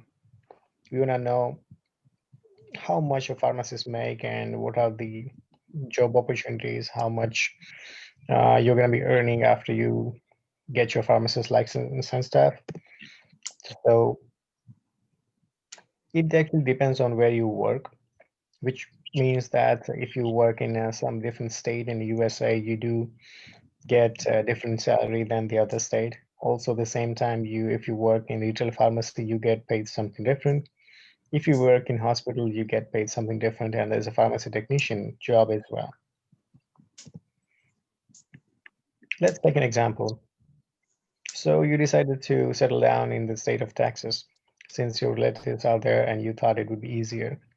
This is all we think about, that, you know, my friend is there in New Jersey, in Texas, in California.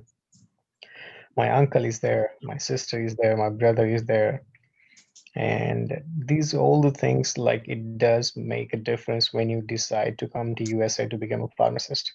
So make sure you know the rules and regulations of the state you are going to be going to. Let's say in the state of Texas, there are no state income tax. The house tax is low, so buying a house is a cheaper option. At the same time, when you become pharmacist, they're going to pay you less money.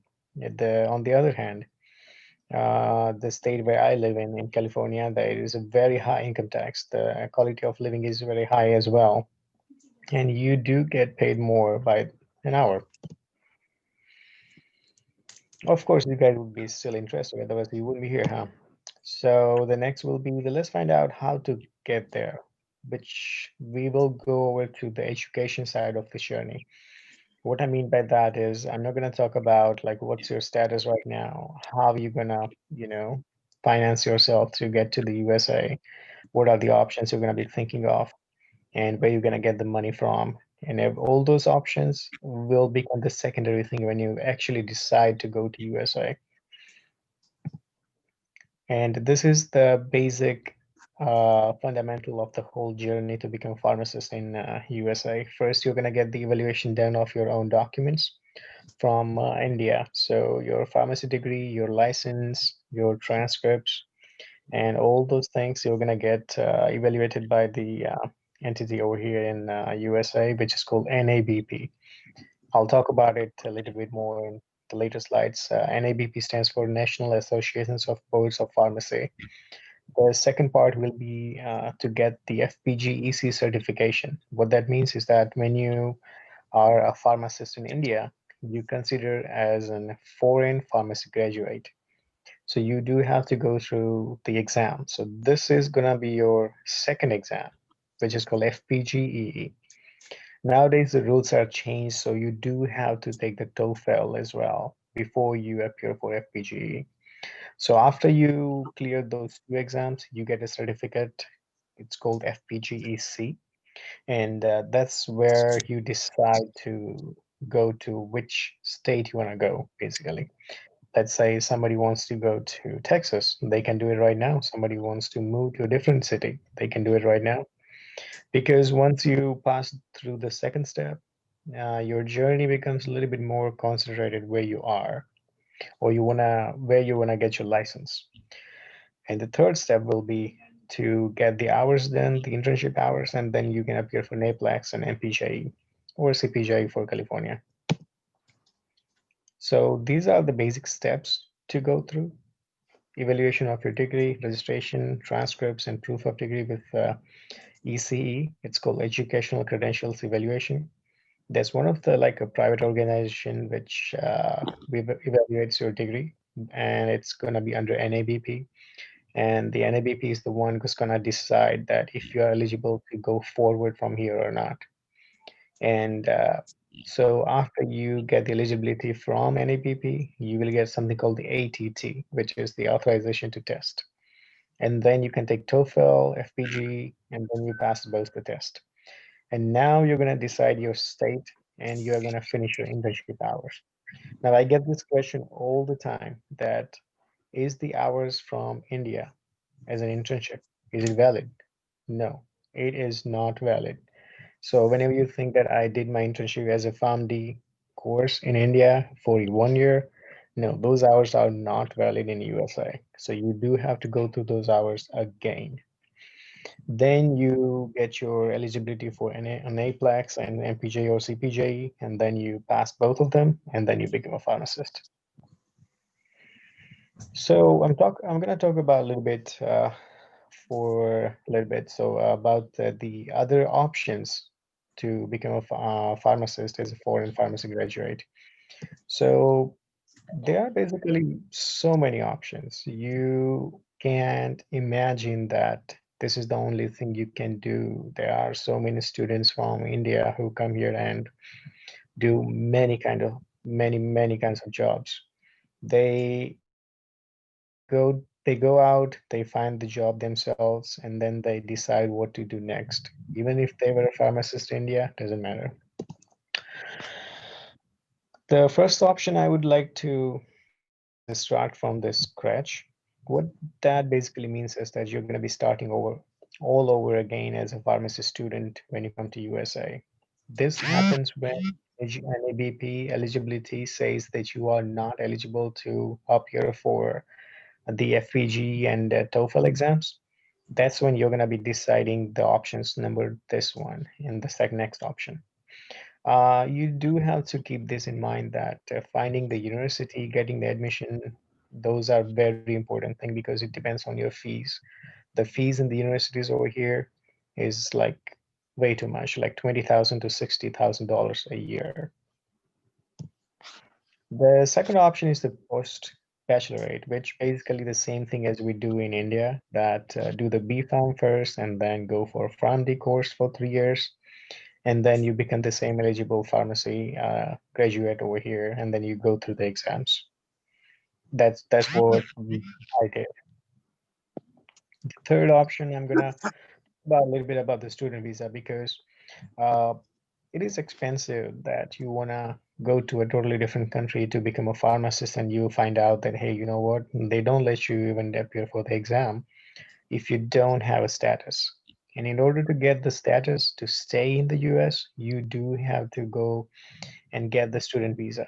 And when you get the student visa, you guys know that you have to get an admission to any university, and you have to take some kind of course. Well, I have seen so many students doing that too, like take the 1 or 2 years of course, and then by the time side by side, they prepare for the exams, and that's how they go forward.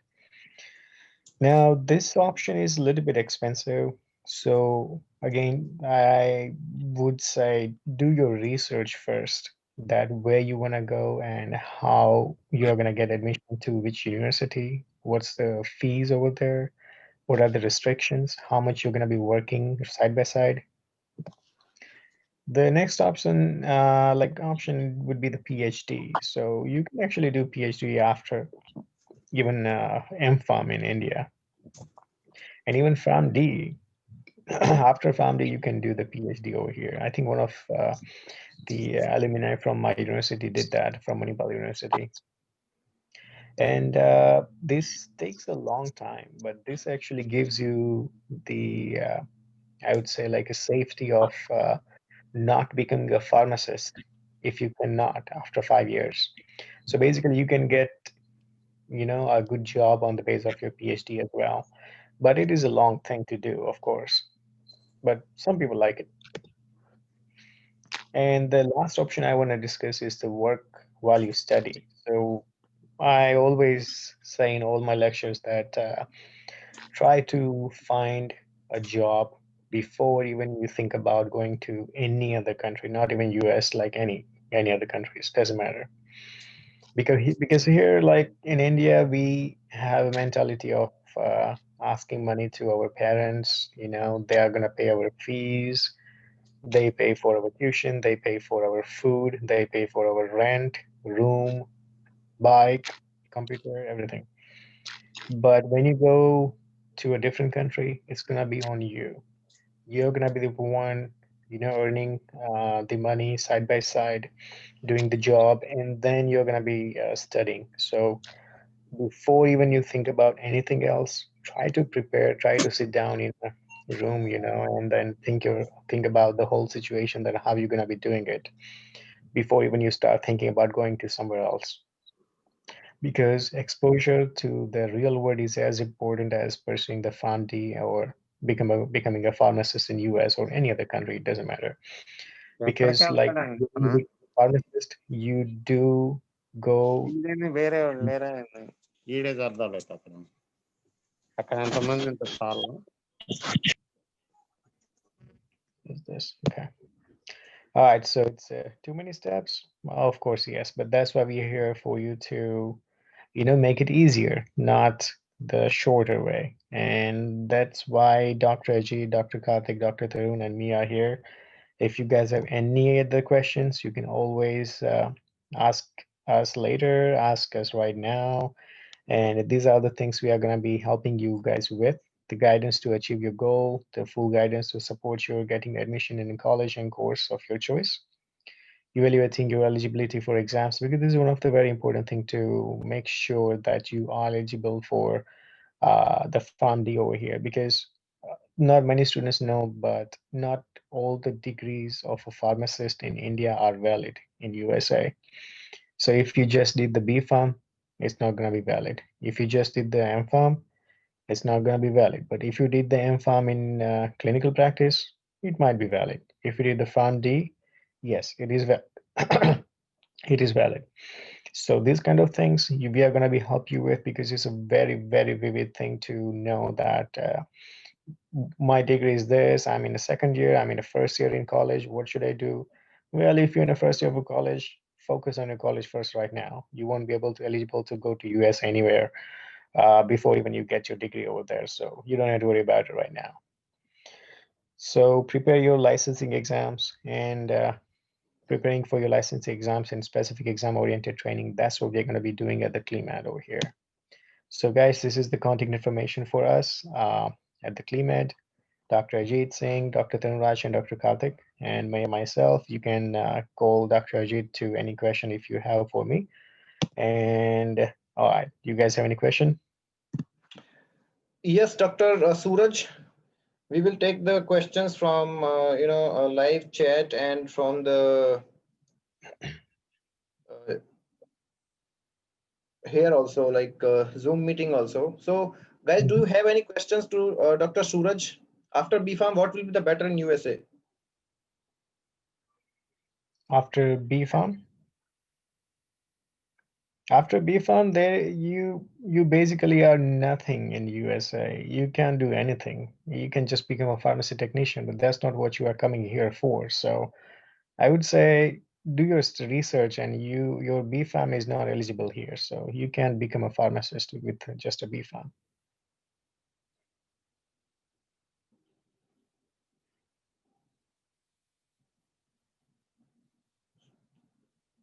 Okay, great. So what is the scope of research? Guys, scope of research we are going to show you very, very soon. So just wait for a while. We will take some questions. I have pharma student. I went to coaching for PEBC exam. We can do that. Definitely will help you in that. Okay, Arya Tripathi and all. So what are the scope after masters in USA, Dr. Suraj, if you can give a glance in that. After masters from India, as I told you, it depends on which kind of masters you are doing right now, or you're going to get the admission in. Let's say you did the masters in MPharm in pharmacology.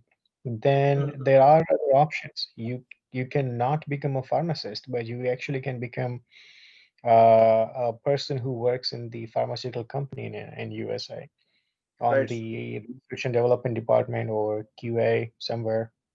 Or let's say you are a clinical practice MPharm student, then yes, there are more chances of you getting into the pharmacist thing than the other people. Yes, Dr. Suraj. Okay. Okay, which country pays more for pharmacists, Dr. Suraj? Do we have the answer for this? Which country? which country pays more for the pharmacist, more to the pharmacists? It's the USA. Yeah, you can get more pay than anywhere else than USA.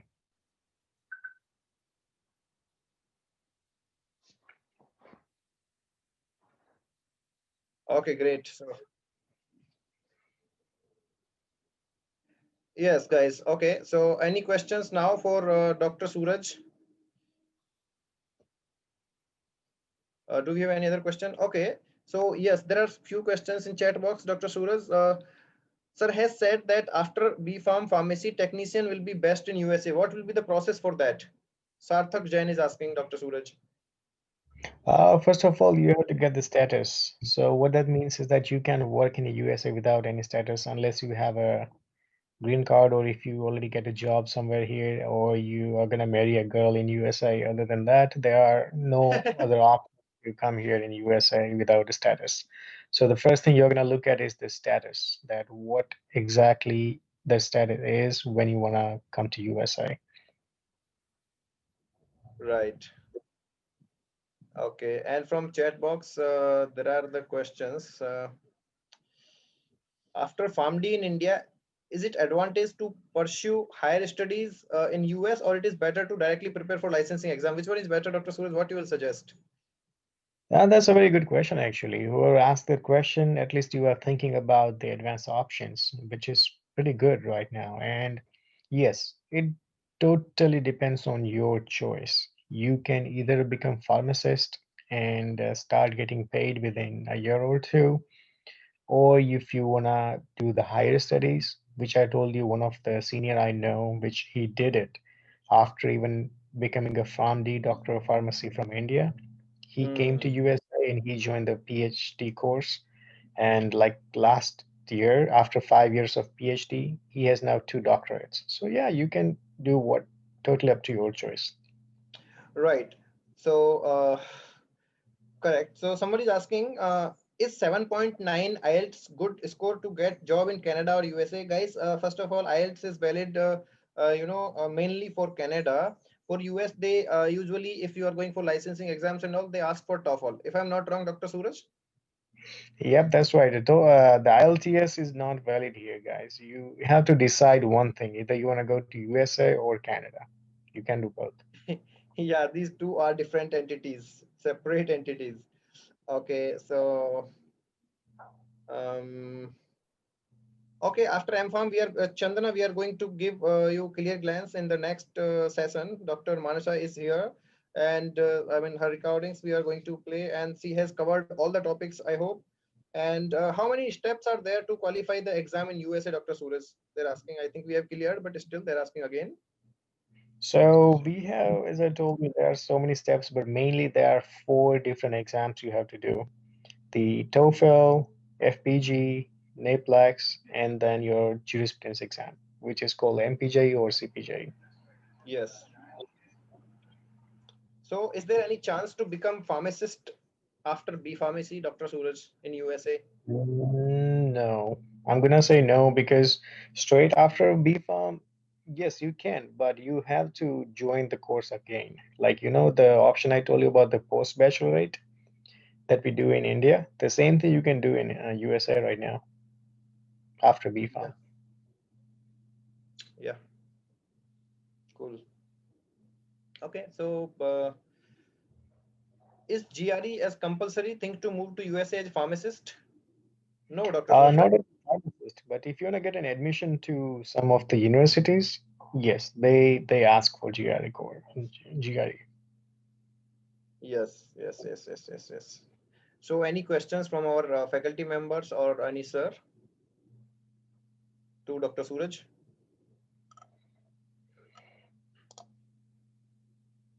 Do we have any questions about USA and licensing exam to Dr. Suraj? Okay, sir. What are the examinations to be done to study masters after B Pharmacy? Yes, guys. Very important thing I forgot to tell you. So now, due to this pandemic, you in USA, major universities, the top universities, they are canceling they are canceling the GRE, and they now it is not required in top of the universities in USA. GRE is not required, right? So don't worry about GRE. You can directly get an admission to any good university, great university. Majority of the universities, they have called off the GRE before their admissions. So you don't worry about the GRE. Now it's not at all compulsory. And even the major universities, I am telling, they are called off the GRE completely. They are not the GRE is not required at all to get it, get an admission in any USA university, in major or top universities. That is the recent news. Yes, That's true. Yep. that's true. From which year of family should I start preparing if I want to pursue higher studies in USA, and what are the steps I can follow? So, what are the steps you can follow? That's a pretty good, simple thing. First of all, you have to finish your PharmD. Unless you have the registered pharmacist, the license from India, you cannot become a pharmacist in USA. That's the first step. The second step, if you wanna leave your course in India and come to USA in bit like in the middle of it, then you have to start all over again. And if you are asking that if you wanna do the higher studies, in that case, the higher study only happens when you have a study as a basic course from India. So again, you have to finish your course as a PharmD, and then you can come to USA. Uh, and then there are so many options, as I told you, like a PhD, and there are some other options as an student or as a PharmD from India. You can work in the pharmaceutical companies. You can work as a technician side by side and get your license in USA as well. Yeah. So somebody is asking, does the internship done in India valid for USA? I don't Nope. think. I think not at all, right, Dr. Suraj? Nope, nope, nope. It is not valid whatever you do in India, the internship. No matter you get the letter of recommendation from Prime Minister, it's not valid. Okay. Tanjin, we are going to answer your question in next session, because your question is what are the options for PhD candidates in USA. We are going to cover it in the next session with Mm, Dr. Manasha. Don't worry. Okay, actually, I'm interested in ecology, and they advised me ecology course, which has not been offered for you, only meant for international students who undergraduated in Canada, and advising to non-medical courses. Maruti, it is not like that. Few universities, as per my knowledge, University of British Columbia, and I think University of Ontario University, and Lakehead universities. There are three, four universities. I can give you name right now, but we have the list who are providing the master's course or fellowship in pharmacotherapeutics, and who are providing the master's course in ecology, pharmacology for international students. It's not necessary. It's not like that. I think you have the wrong information from somewhere. They are providing that, and they are even giving some scholarships along with that, based on your profile, based on your curriculum vitae, right? So Maruti, I yep. think you get your answer. Okay, so okay, guys. So one more question we will take. Which year of AMD should I start preparing? I think we are done with that question. So, okay, thank you, Suraj. And anyone have any questions? So you can raise the hand and ask the questions right now. No? Okay. So, Dr. Suraj, thank you very much. And thank you very much for joining. We Problem. will definitely. Okay, one more question you answer. Is there any scope for D farms in USA? D farm or B farm? D diploma in pharmacy, 2 years course. Oh, okay. So yeah, there are options. You can actually uh, do work as a pharmacy technicians, and side by side you can join any pharmacy school. It's not that you cannot become a pharmacist, but you are technically not considered as the pharmacist in USA. So the chance, the better the information that you have is that you do have time to go through the whole course. Not many people do. Like after finishing the PharmD in India, you are already almost 27 or 20, no, 20, I think 24, 25 or something. But after D Farm in India, you still are young, so you can come to USA and then you can start all over again and pursue as a pharmacist. Okay, great. Okay, so now let's move to the next lecture, guys. Okay, so Dr. Manusha's lecture is here with us. Okay, Suraj, thank you very much, Dr. Suraj, and I hope we are seeing you again very soon. Thank you very much Yep, for you're welcome, this guys. wonderful for this wonderful lecture. Yes, Yep. thank Bye-bye. you. Bye bye. Take care. Have a good sleep. Bye. Yeah. So, guys, I'm going to start. University of Florida College of Pharmacy. And I'm here to talk to you guys about the higher education prospect after BPharm and PharmD as well. So I'll be talking to you guys about three main options, master's, PhD, and postdoc. So I just have this. I think now it is audible, Can the guys. host Is it audible? Guys? give me screen access? I just Yes, wanted sir. one slide to Great, share. then. Great.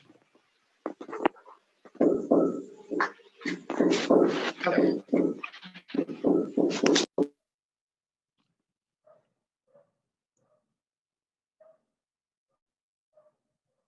Okay, so this is not a very comprehensive presentation, but just to orient you about what opportunities you have after your BPharm or PharmD, and then maybe help you choose the best option for you. So I'll start with masters. You can either do a master's with thesis or master's without thesis. So masters with thesis usually goes for 2 to 2.5 years. And here, the first 1.5 years is completely coursework. And then you will pick a tiny project, which is very similar to a PhD project. You can finish that in 6 months to 1 year. And the advantage with choosing a master's with thesis is that it's easier to get a research assistantship position. And that way your program is funded. And it's also easier to switch to a PhD program if you do a master's with thesis. Now coming to master's without thesis, as the name suggests, you can finish the coursework within 1.5 to 2 years. So this would be a good opportunity, good option for those who want to pursue pharmacy in the US, but then they are looking to join a very quick course for them to gain F1 visa and gain access to US. So that is when you can choose a master's without thesis. But then with both of these options, you have the choice to convert to a PhD program, because the credits that you earn in a master's program will be can be counted towards a PhD program if ever you want to do a PhD in the future. So basically, the advantage of taking a master's program is that it's quick, and also the admission process is less competitive compared to a PhD program. But then the disadvantages are that it's usually hard to get a completely funded master's program. So you will have to pay your tuition, student fee, and the living expenses from your own pocket. So that's a disadvantage. Yeah, so coming to a PhD program, it is usually a 4 to 5 year program. The first 2 years is completely coursework, and then you'll have a candidacy exam.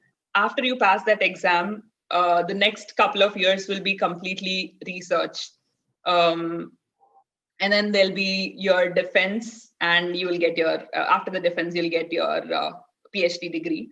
So the advantages of doing a PhD in the US is that you will definitely get a lot of experience with both improving your research skills as well as getting networks and collaborations with international organizations. Like you can do collaborative projects with FDA, American Heart Association, anything. It's easier to get those networks. And also it's easier to publish in a very high impact factor journals. So research wise, the skills that you earn are definitely, I would say, worth it to come to the US for a PhD program. And then another advantage of taking a PhD program is that it is usually a completely funded program. I could say 90% of the times you will get a fully funded PhD program. So the tuition will be covered by the university, and you will either be given a teaching assistantship or a graduate assistantship or a research assistantship. It depends on your CV and your interest. And because you are employed, you will be given a stipend, which is sufficient to cover your living expenses in the US and also save up and send back to India if you need to. So it's definitely a good option because you're basically earning while you're getting your degree. So you don't have to pay anything from your pocket. So that's a plus point for PhD. And the disadvantage is definitely the length of the course. So if you do a 6-year PharmD program, you investing another 4 to 5 years in a PhD program is definitely taxing. And yeah, you definitely have a lot of deadlines to finish, and it's definitely stressful. So you need that patience and determination to finish a PhD program. So only that I see as a disadvantage, but otherwise I feel PhD is a very good opportunity for students who are interested to pursue research as their career. And the next option is called postdoc.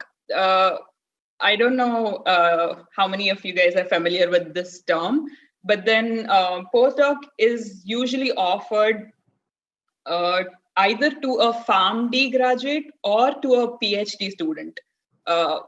So it is considered as a position between a PhD position and a full-blown research scientist position. So it's like a stepping stone when you before you are established as a independent scientist. So for postdocs, the advantage is that they are paid twice than a PhD student. Also, the curriculum is not very structured. So there is no coursework that is mandatory, or there's no time limit that you have to finish your postdoc. So it can extend from 2 years to 4 years.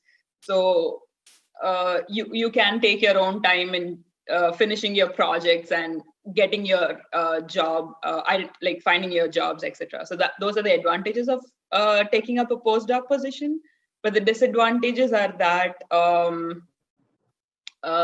you will be given a J1 visa, which is a research scholar an exchange student visa, and it is harder to work on a J1 visa in the US because it's completely dependent on your project and funding. So immediately, if you lose your funding, you will have to go back to your home country. And then if you want to switch from J1 to a work visa, which is called a H1B visa, I think the condition is that you will have to go back to your home country and work there for 2 years, which is not necessarily acceptable for everybody, and your employer might not be willing to wait for you for 2 years. So in that case, J1 is not very flexible, I should say. So I mean, you do have an opportunity to get a waiver from your home country, but there is that additional step if you are on a J1. And another disadvantage is that if you're in J1, you will, of course, learn a lot of research skills, but then you do not have the option to choose your own project because postdoc positions are dependent on the professor and his funding. So it's specifically made for that professor. So if he already secured a funding for an experiment and he needs students to do the generate the data and do the data analysis, that is when they put out job options for postdoctoral students, and you have to apply for those. So in that case, you don't have the freedom to choose your own projects, but you will have to work on whatever is given to you. So those are the disadvantages with postdoc positions. But yeah, the postdocs are only given for either PharmD graduates or PhD graduates. I don't think B.Pharm students will be able to apply for these positions. Now, maybe I'll talk to you guys a little bit more about the PhD admission process and how to get the funding. So to start off, you definitely have to give your GRE, TOEFL, gather your 3 letters of recommendation from your professors, and then write your statement of purpose and send all of these to the universities sometime before December or January. Depends, the deadline depends on the university. And then if you pass this preliminary evaluation, you will be called for a Zoom interview sometime in March or February. And if you pass that as well, you will be given a final decision of admission sometime in April. So with University of Florida, the advantage is that you do not have to secure a funding before coming into the university.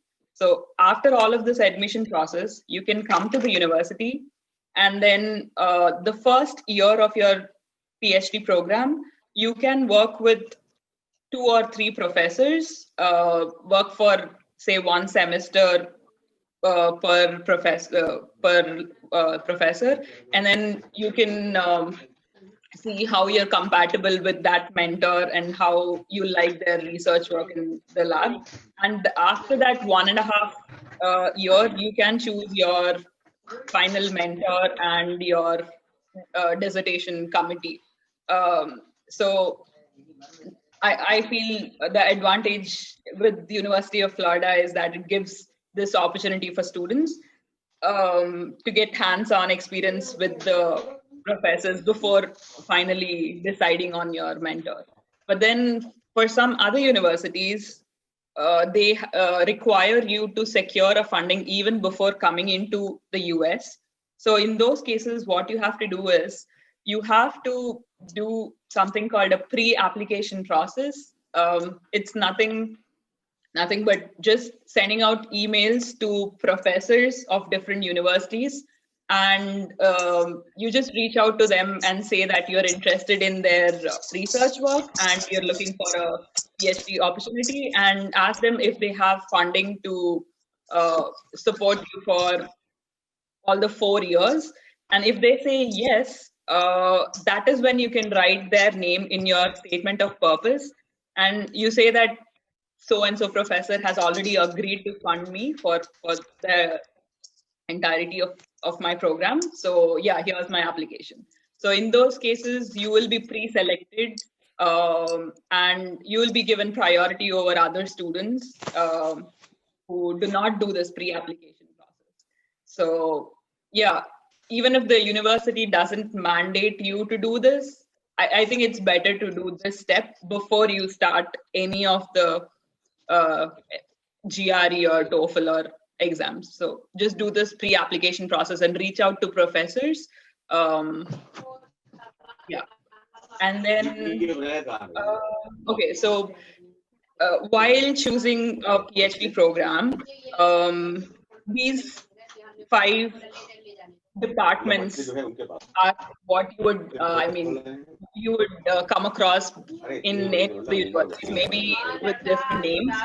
So there'll be 5 main branches: medicinal chemistry, pharmaceutics, pharmacodynamics, pharmacotherapy and translational research, and then pharmacotherapy outcomes and pharmacoeconomics outcomes and Someone, policy. So each department provides one PhD program, and then you can choose whichever. I believe all BPharm and PharmD students are eligible to all of these programs, but then PharmD students, the maximum percentage tend to be in the pharmacotherapy and translational research department. Yeah, and yeah, these branches are also similar for master's program. Maybe you will have some additional courses like regulatory research under masters, but I have not seen regulatory programs under PhD. And then, yeah, just I'd like to end with the job opportunities after any of these programs. So basically, it'll be, you'll have three different opportunities. Either you continue in academia, so you'll be a clinical professor. You'll be writing grants. You'll be doing research, maybe half the percentage of your time, and then teach the other half percentage of your time. And then industry, there are research scientist positions in the industry immediately after PhD or after postdoc positions. So those are good. And then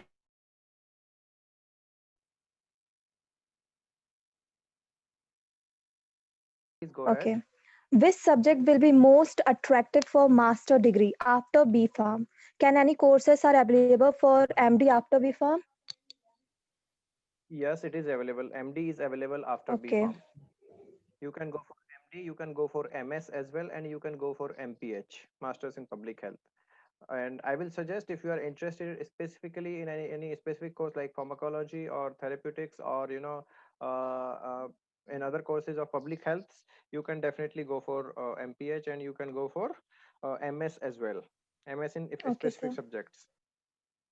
But MS there is sorry, MD there is like MBBS. It's not like MD in India. MD in India is master's course, but MD in US is like a combined course with the bachelor's. So you have to start from the scratch. It will be 3 or 5 years, 3 to 4 years, or maybe 5 years course.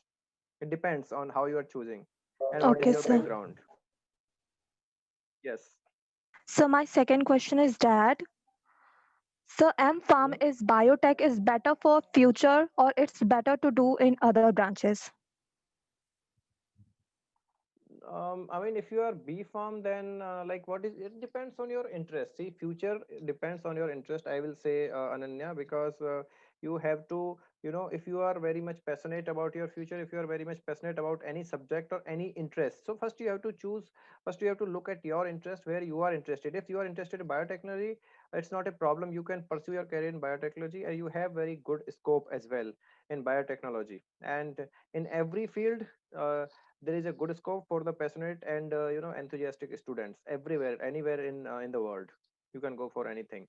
It's not like that there is no scope for pharmd, or there is no scope for a biotech, or no scope for mathematics. So it depends on our passion. It depends on our enthusiasm, how much we are enthusiastic for this our further studies, or for our future. It depends on that. So yeah, definitely you can go for biotech. MSc biotech is there, MD biotech, I think. MS biotech is there in US. MS biotech is there in many universities. Okay, sir. Yeah. Any other question, Yes, Ananya? sir. So this is my last Please ask. question. No worries. Which career will be the best from the after B Farm, M Farm, ICRI, or healthcare or instant placement? See, yeah, that question I usually get, but I will suggest you, if you are see, after B Farm, directly going for placement and job, it will be, you have to start from the very basic. You may not get that sufficient funds or sufficient salary what you are really looking for. So I will Yeah. suggest go for higher studies. And if you are planning to go further abroad, then you can plan for any licensing exam, because then your career will be secure, your career, your future will be definitely secured, right? And Okay, in sir. India as well, if you are going to pursue, then I will suggest go with your interest for at least masters. Okay, sir. Thank you so much. Thank you. Surya has some question. Is NAPLEX necessary to continue after PhD program? Not at all. Yeah.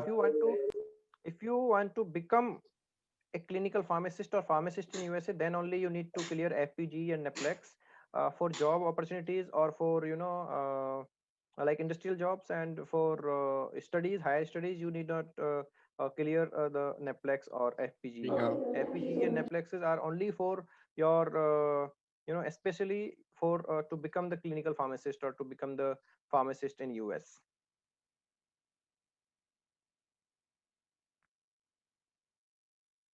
Okay. Anyone question? Any other question?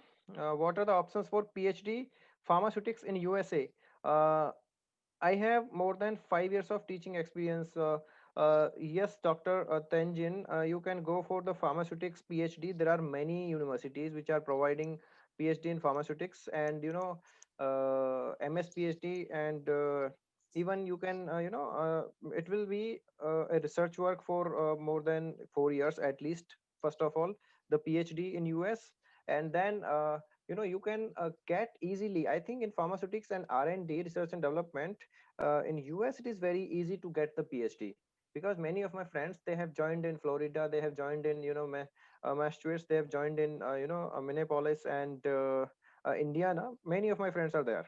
So you can definitely apply for that, and it is funded sometimes, not sometimes, many times. If you have a good chance, if you have a good CV, good publication status, and if you have done a good research in India during your teachings, then they will definitely consider. They usually consider the Indian students with good CV and good research work. So I will suggest, Dr. Tanjin, you can apply for pharmaceutics USA, and I'll suggest you some university as well. You can go for University of Minneapolis and University of Minnesota, John Hopkins. I'm talking about the best universities, and there are a few more universities. I will suggest you, if you can contact me for that, right?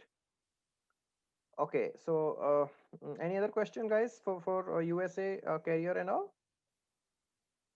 Any further question Yes, for? sir. Yes, please.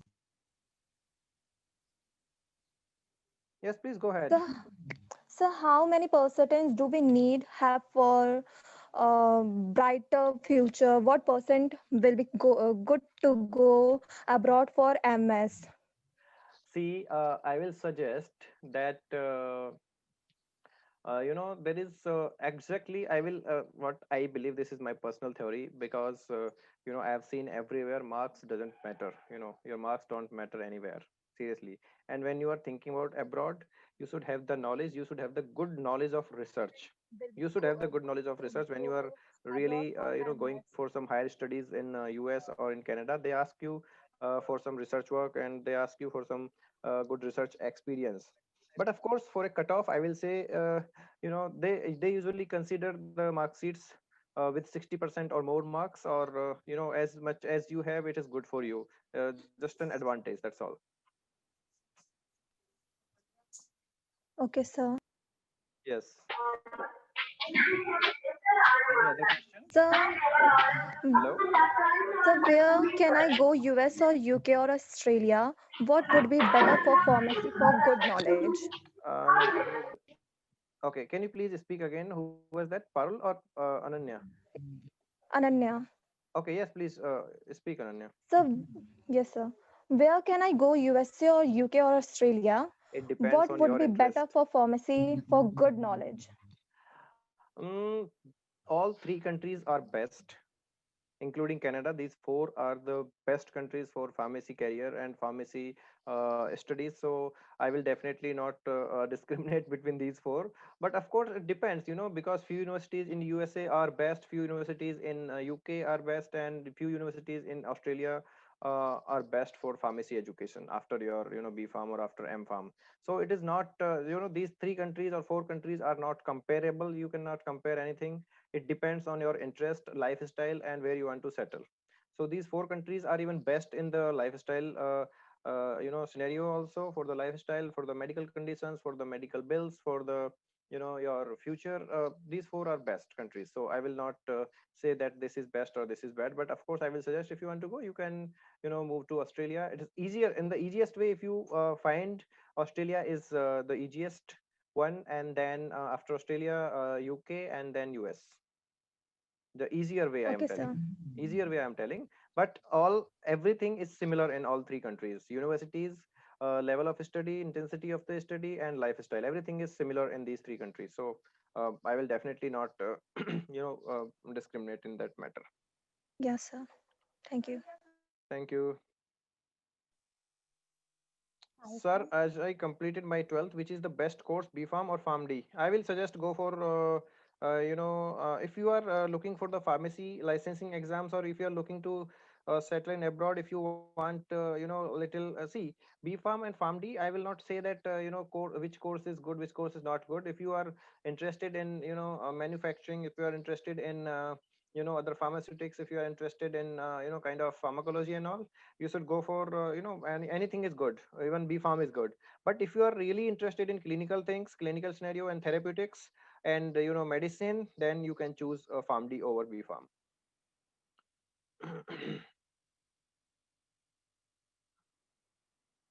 Okay, then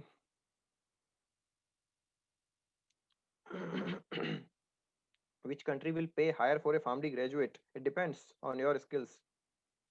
Okay, which option is best, clinical pharmacy or retailer pharmacist in USA?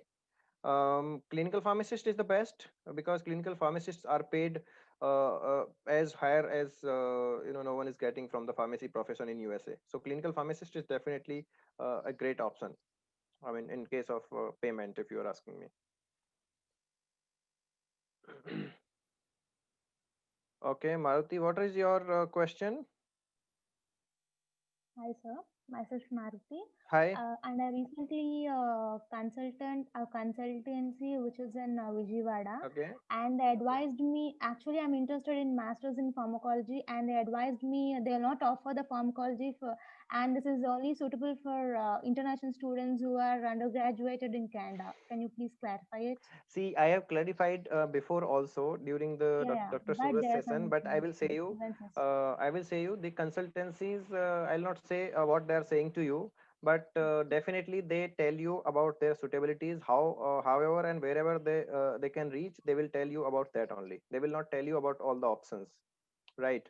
So it is nothing like that, that you will not get pharmacology course, because it is not easy to fetch by them. It is not easy to fetch by that consultancy. They are telling that pharmacology is not available, but pharmacology is available. I can give you the 5 universities, list of 5 universities where you can go for pharmacology and pharmacotherapeutics as an Indian student. Yes, sir. Yes. And what are the jobs available in pharmacology See, stream? pharmacology, you can go for, if you are eligible, you can, if you crack the things, and if you are good in your academics, you can go for academics again, teaching profession and pharmacology there.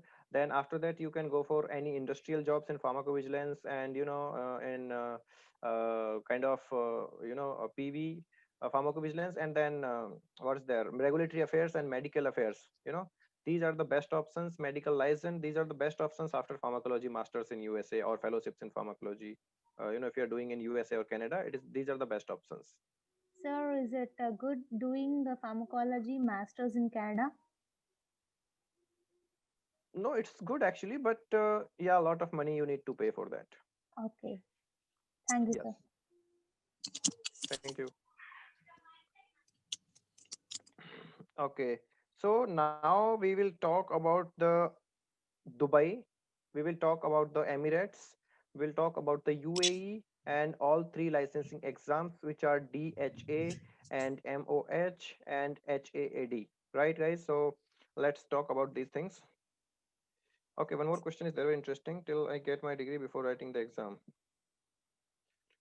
To wait, I can degree. Okay, so GSAM has some questions. Sir, I consulted in consultancy and they asked me to wait till I get my degree before writing an exam. And so do I have to wait till I get my degree?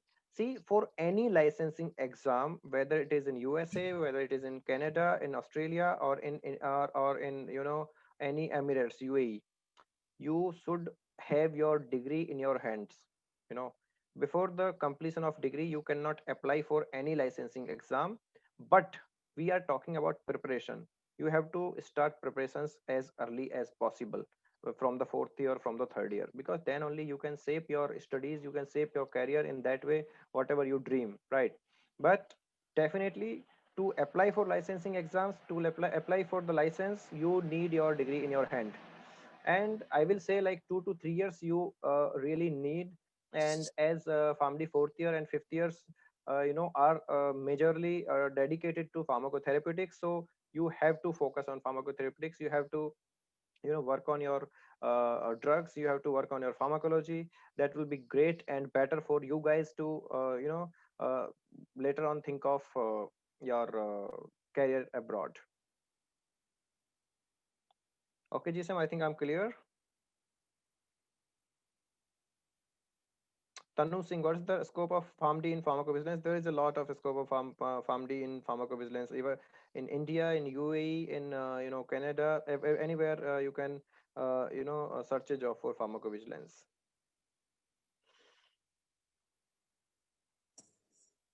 Okay, so now let's talk about the UAE. I will just start the UAE presentation for you guys before the break. So then we will go to the break, right? So yeah, I'll share the screen. Yeah, I hope it is visible to all of you. Is it visible, guys? Yeah, I think it's visible, right? Um, okay, make it full screen. Yes. So, guys, let's talk about the international carriers and pharmacy licensing opportunities in UAE. What are the international licensing exam opportunities, and what are the career opportunities, higher study opportunities in UAE, right? So, yeah, before going to any other step, before going to describe the steps of licensing exam, or before going to before describing the step of careers, before describing about the universities and courses in UAE, I will talk about the UAE. What is UAE actually, and how are the geographical areas are divided in UAE, right? So as you can see in the screen, this is the map of UAE. This is the map of UAE, where you can see there are the seven emirates, or in India we call them states, but in UAE they call them emirates, right? So there are two major emirates in UAE. One is Abu Dhabi, the biggest one. The second is Dubai, right? After Abu Dhabi, the second is Dubai. And then there are five more emirates, which are Sarjahan, Fujairah, Ras Al Khaimah, Al Queen, and Azman. Why we have to study this map now? What is the need to study this map? Because all the licensing exams and healthcare bodies, all the healthcare bodies are divided into three different associations. Three different associations. One association is covering the whole Abu Dhabi, that is called Health Association of Abu Dhabi, HAAD, hard, right? So if you are going to Abu Dhabi, or if you are thinking about Abu Dhabi, and to become a pharmacist in Abu Dhabi, you have to clear the hard exam, HAAD exam. Then there is something called DHA, that is Dubai Health Association. Okay, Dubai Health Association. If you are thinking about Dubai and to become the pharmacist in Dubai, and if you want to start your pharmacy career in Dubai, you have to clear DHA exam. Then there is third third exam or third association, that is called Ministry of Health UAE, MOH, Ministry of Health UAE. That Ministry of Health, it governs all the other five emirates, all the other five countries, kind of thing, emirates, which are Russell Khaim, Queen, Azman, Sharjah, and Fujairah. So if you want to move to any of these five Emirates, you have to clear MOH exam, right? So uh, now I think you are very clear that how and where and what you have to go and what you have to do. So I will go to the next slide. Why we want to migrate to UAE? UAE is the financial heaven. Financial heaven. Why it is financial heaven? Because there are high wages and low taxes. Taxes are almost nil. There are no taxes. We can say no taxes. Very, very less. Like 0 to 2% taxes. But you have to pay fine if you do a mistake. They charges the money. They charges the their finances from your penalties, from your mistakes. They do not charge the taxes directly, right? So you have a chance. If you are not doing any mistake, if you are going very fine in that country, if you are not paying any penalties, you can save your 100% earnings. And pay wages are very, very high in UAE, right? So that's why it is called financial heaven. Then location and climate is perfect. These people have very great lifestyle, because why UAE is known as. UAE is known for the oils, and so oils countries, these are really great, and they have the lot of money. They are they are very rich. So lifestyle luxurious there. And if you are thinking about that UAE is just a country, I will tell you guys, UAE, or we can specifically, if we talk about the Dubai, or if we talk about the Abu Dhabi, these two countries are the a center of global exposure in South Asia. Dubai is the financial hub. Dubai is the global center for trade in South Asia. So you do not have to worry about. You will get the global exposure. In Dubai, if you don't know, I will tell you. Dubai, there are the Texas University is there in the Dubai. Massachusetts University is there in the Dubai, and top universities from Canada. They are having the centers in Dubai, and all the financial corporates of USA, China, and big countries, they are there in the Dubai. So you will get that global exposure if you are thinking to move to Emirates. Then what are the top colleges and what are the top courses you can get? So in UAE, you will get all the courses, almost all the courses of pharmacy. You will get Bachelor of Pharmacy, you will get M-Pharma, you will get M-Pharma in clinical pharmacy, you will get all the certification courses in PV, regulatory affairs, medical affairs, and especially for the D-Pharm people, as many are asking what is there for D-Pharm. I'm talking about D-Pharm. They can go for the pharmacy assistant diploma. They can go for pharmacy technician diploma. After that, you can become a pharmacy technician in Dubai, and you can even apply for the license, right guys? You can apply for the pharmacist license even after D farm in Dubai or in any Emirates. You just have to do one diploma, simple diploma, and then experience. I will tell about the eligibilities in the next slides, but there are huge opportunities for D farms as well in UAE. And if you're masters, you can go for doctor program, you can go for MSc in any clinical streams, and if you're PhD, you can go for postdoctoral programs. Postdoctoral program. So if you talk about the top universities in Dubai or UAE, there are Ajman universities, Ajman, there are Al Ain University in Al Ain, there is a Dubai Pharmacy College. These are the top universities I'm talking about, where we have our reach, and we have these are our in our partnerships kind of thing. So, and if you talk about the Fatima College of Health Science, this is the top college for women in Dubai. This is the top college for women in UAE, right? And then Gulf Medical University has the good pharmacy courses, and they provide almost all the pharmacy courses for pharmacy students from India or any other country. Then we have Russell Khaim RAK Medical and Health University, Health Science University. This university is very specific because this is there in the top five list. RAK Medical and Health Science University, and then University of Sharjah. Then very specific thing, one more specific thing about RAK Medical and Health Science University is that it is totally completely taken care by not the administration, but I'll tell you here, the director of RAK Medical and Health Science University is Indian. The director of Pharmacy Institute is Indian. The principal of Pharmacy Institute is Indian, you know, and they all are from Manipal. They have the experience, great experience from Manipal. They were the at the good positions at Manipal. Then they shifted to RAK, medical health science universities, and now they are at the directors positions in pharmacy colleges and medical colleges.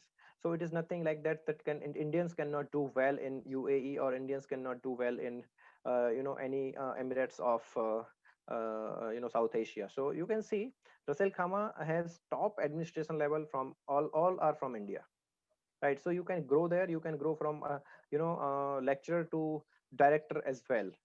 Many of our friends, many of our colleagues are there in UAE in different various universities. They are working as assistant professors, associate professors, and they're studying their MBBS, studying their masters in pharmacy or bachelors in pharmacy, right, guys? So you can definitely think of that, think of these things, right? Now I will after these top colleges and courses, I'll move to the next slide. And that slide, one sec, yeah, one sec, what is happening? Hello guys, so welcome back. Yeah, so welcome back guys. So we were talking about the job opportunities in UAE and what are the pay scales, right? So it ranges from 3000 AED to 10,000 AED per month. So now in recent condition, or in current dates, the one UAE, in AED, the dram is equal to around 20 rupees, 20 Indian rupees. So 3000 AED is around 60,000 rupees, right? And 1 lakh AED is around 2 lakh rupees. So salary is quite good, and this is even quite high in case of if you are going for the professor level, or if you are going for the clinical pharmacist level, it is quite high. In that case, you will get a little more. You will get some more money, right? So as a retail pharmacist, as I was talking, the salary will be between 5,000 to 7,000 AED as a clinical pharmacist. If you are working, if you are working as a hospital pharmacist in UAE, you will get it a little more, right? If you will get it little more. And if you are going for some other jobs like lab technicians, your salary will be quite low, 3 to 4,000 AED per month, right? And in pharmacy companies, it depends what job is there, like if it is pharmacovigilance, if it is regulatory affairs, or whether it is related to marketing, or whether it is related to research and development. So it depends on that, but still your salary will be quite good in the companies. The companies pay you quite good, right, in that case. And then we have the hospital administration and quality control job. Hello.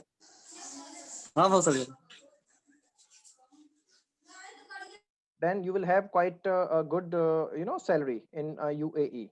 Then if you are going for something kind of academic areas like teaching professors at university, though I mean, if you are applying for associate professor job or professor's job, you definitely need one good experience, at least 5 years of experience.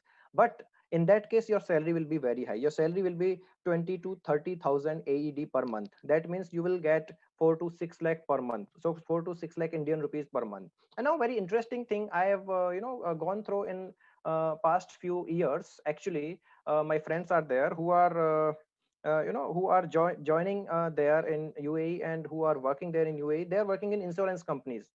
So the insurance companies in UAE are very much interested in our Indian pharmacy students or Indian pharmacy aspirants. They are calling them as a medical officer. They are calling them for their pharmacy things, and they're calling them for health policies, marketing as well. So you will get a good job in insurance companies as well after your family, or your B Farm graduation, right? So now we have spoken about the education system. We have spoken about the colleges. We have spoken about the degree programs what are there, and now salaries. Then let's come to the examinations. Okay, yeah. So Before examinations, I will talk to you about the visa progress. As we are talking about, Canada, we need PR, and for US also we need the visa. Different types of visas are there. It is very tough to get the visas there. So in that case, I will tell you guys, UAE visa is very, very simple, very, very easy. You just need three things. One is your scanned copy of your birth certificate.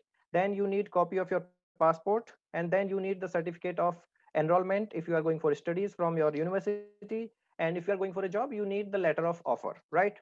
And then you need the evidence of sufficient funds in your account. Evidence of sufficient fund is nothing but while applying for visa, you should have some money, kind of 3 months expenses, where you can, even sec. Hello, sir. Okay, so now you need sufficient funds in your account. So what are these funds?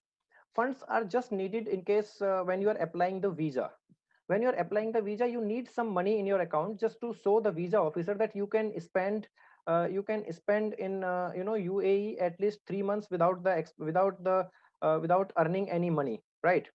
You can spend at least 3 months. So for 3 months you need to show some funds in your accounts, right guys? So only these three things: scanned copy of your birth certificate, passport, and then passport size photo, and then your certificate of enrollment or letter of your offer. Okay, I hope I'm clear here. And then we will talk about the pharmacy licensing exams in UAE. Okay, so what are the pharmacy licensing exams and how it goes and how it works and what is the procedure to apply? So let's have a look at the pharmacy salaries, pharmacist salaries. It is kind of a well and great. It was like when you have the experience, it will increase, within 2 years it will increase 42%. And I mean, these are the studies, these are the average hikes in your salary, like 42%, 31%, 23%, 6%, and 10%, right? So these are the basic increments based on your experience in United Arab Emirates. And then what are the eligibilities? The most important thing, guys, whoever is interesting, please focus on eligibilities. There are three categories. One is clinical pharmacist, one is pharmacist, and then next is pharmacy technician, right?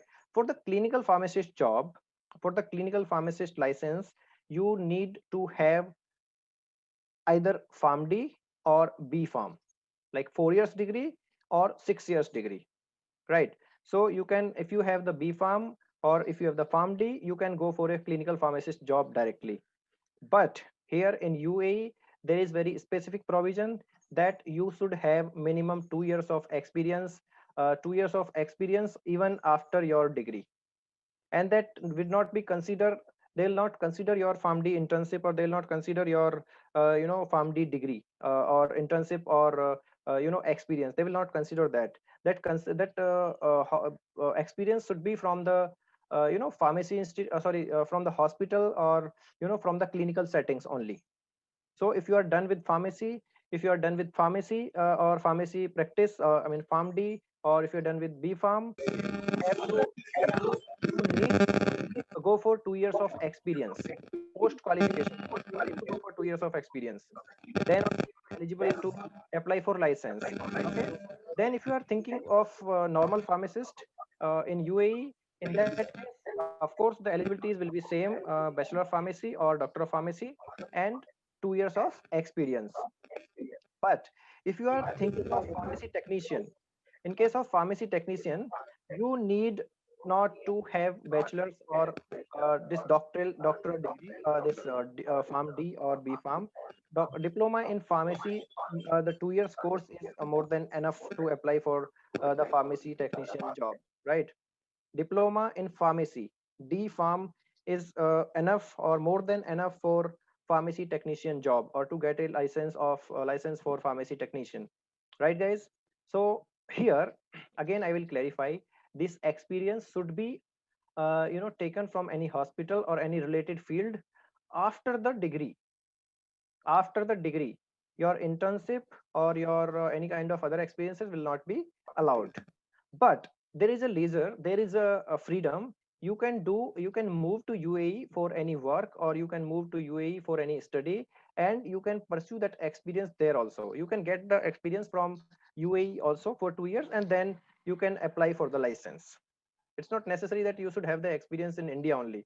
You can get that experience from the UAE only. If you are moving to UAE before, you can move to UAE and you can start this experience there, right? So I hope you got the eligibilities. Then after eligibilities, let's go to the general assessment pathway.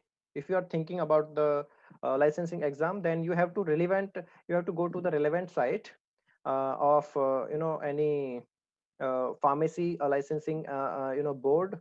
As I was telling in the first slide, there are three boards. One is MOH, right, Ministry of Health, which is covering all the five Emirates. One is DHA, Dubai Health Association, which is taking care of the Dubai, and another is HAAD, which is taking care of the Abu Dhabi, Health Association of Abu Dhabi, right, guys? So in that case, first you have to go to the relevant site. You have to make the online payments, whatever payments are initial payments. Then you have to go to the another site. The another site is data flow. Data flow is just kind of evaluation for your examinations. The evaluation of your documents. All the documents will be evaluated through the uh, data flow. You have to go to the data flow, then only you can upload your all the valid documents. So once the data flow process is complete, data flow process takes usually 30 to 45 days. Once they give you the report, they will give you the report in two colors. One is red color, one is green color. If they give you the report in green color, that means your documents are approved and you can go for the license. I mean licensing exam, not license, licensing exam. If you get the red color, it means your documents are not valid, or you need to submit again, right? In that case, you need to submit again. So you have to pay the fees again as well for the data flow. Correct. Once you get your report, positive report, you can then again go to the relevant site, go to the particular site, and again you have to upload your documents. The report will go directly from the data flow, or you can submit it manually, but you have to upload all the documents again for the website approval from the ministry approval. Those ministry approval will not take much time because they have the data flow report, and data flow is specifically for the document evaluation, so it will not take much time. And after the successful document evaluation, you can proceed with the CBT or prometric exam. The prometric exam is nothing but your licensing exam, right? Licensing exam. So after licensing exam, if you get it done in first or second sort, you will get the eligibility certificate. After this, you will get the eligibility certificate. What is eligibility certificate, guys? Eligibility certificate is the certificate. Based on that certificate, you can go to any job, any pharmacy, or any company for licensing. So here one twist, here one interesting fact: you cannot directly apply for the license in UAE. You will just get the eligibility certificate. After exam, you will just get the eligibility certificate. With that eligibility certificate, you will get job in any company or in any pharmacy. Okay, that pharmacy, using your eligibility certificate, will apply for the license. Will apply for the license. So you are not allowed to apply for the license. Only the company where you are applying for work will only apply for the license. They will take your the license on your name, but later, after that job, or when you are switching the job and all, you will get your license. But first license should be taken through an agency only, or an pharmacy only. You cannot directly get your license, right? Now right, guys, so after eligibility, you will get only eligibility certificate, and then you can go for pharmacist, clinical pharmacist job, right?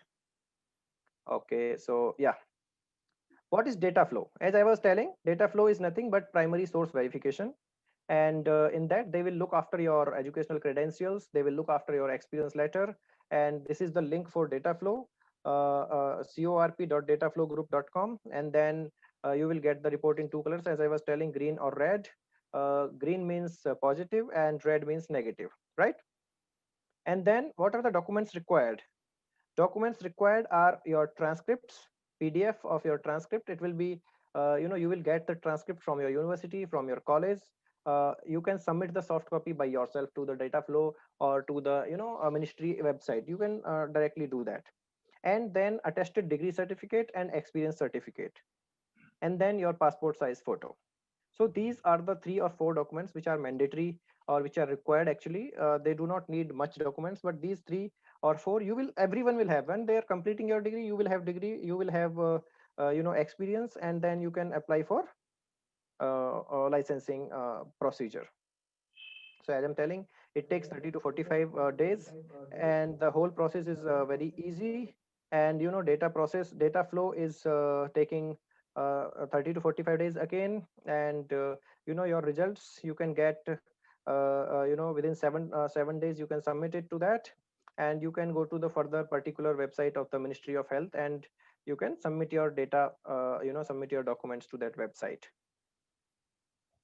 Okay, so I will answer your queries, guys. Just wait for a minute.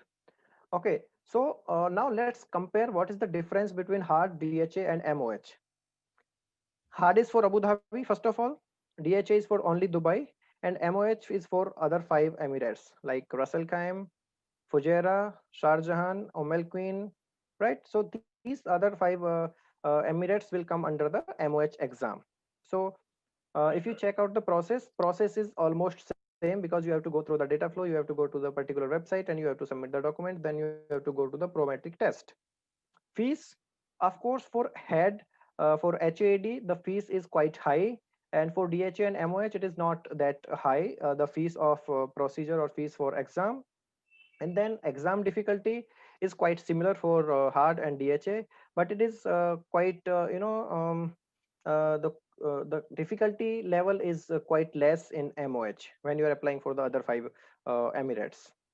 Validity here or evaluation eligibility certificate is, what does it mean, the validity evaluation or eligibility certificate? After getting the not after getting the prometric exam results, your eligibility certificate will be valid for 5 years, in case of hard. So that means within 5 years you have to get a job in Abu Dhabi. Otherwise your otherwise your experience letter or your eligibility letter will be expired, right? Otherwise your experience letter will be expired. In Dubai, it is only for 1 year. In Dubai, if you do not get a job within 1 year after eligibility certificate, you will not get a job. I mean, your license or your eligibility certificate will be expired, right? In MOH also it is 5 years, but in Dubai it is very less, 1 year. Within 1 year you have to get a job and you have to apply for the license. Then again there is a difficulty, license renewal process. Everywhere you have to renew your license every year, otherwise it will be expired and you have to write all the exams again. If your license is expired, it is very difficult to renew again, and in that case you have to apply for a new license, right?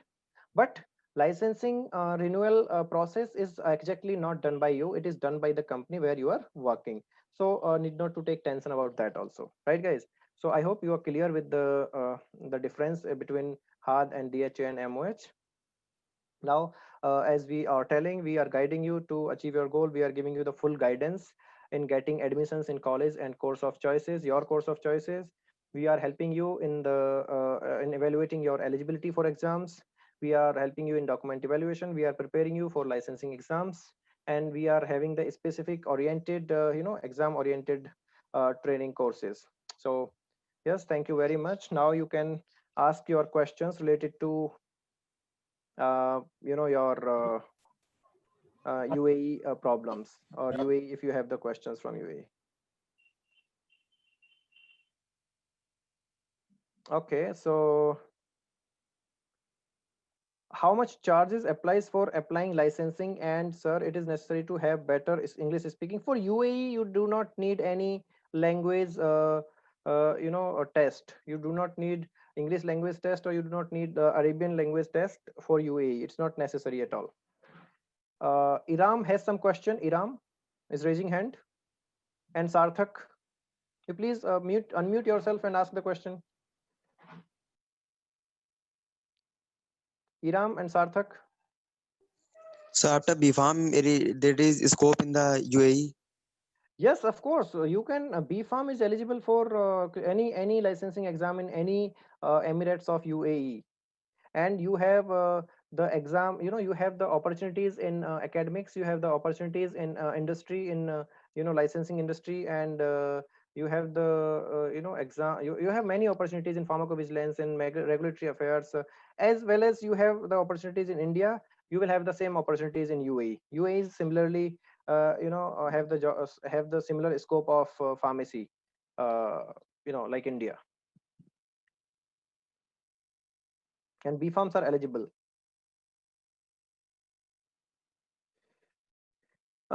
Is there any option for PhD in UAE? If yes, what will be the pay scale? See, you are. I'm not sure, Surya. You are asking about the PhD study, or if you are asking about the job after PhD. Can you please clarify? Is there need of any education for UAE to migrate? Mm, Need of any education of UAE to migrate? Yes, let's see. As we are talking about the pharmacy and pharmacy licensing exams and pharmacy careers, in that case, definitely you need to have the degree and you need to have the experience. In that case, definitely you need some degree. Okay, jobs after PhD, there are the academics jobs. They are calling the PhDs from India. And very very interesting fact I will tell you about the UAE. UAE, has declared the easiest visa process for PhDs from India. If you are PhD from India, you will get the special concession in visa, and you will have the you will not have to go through the various procedures in visa. You will get the easiest visa if you are PhD from India.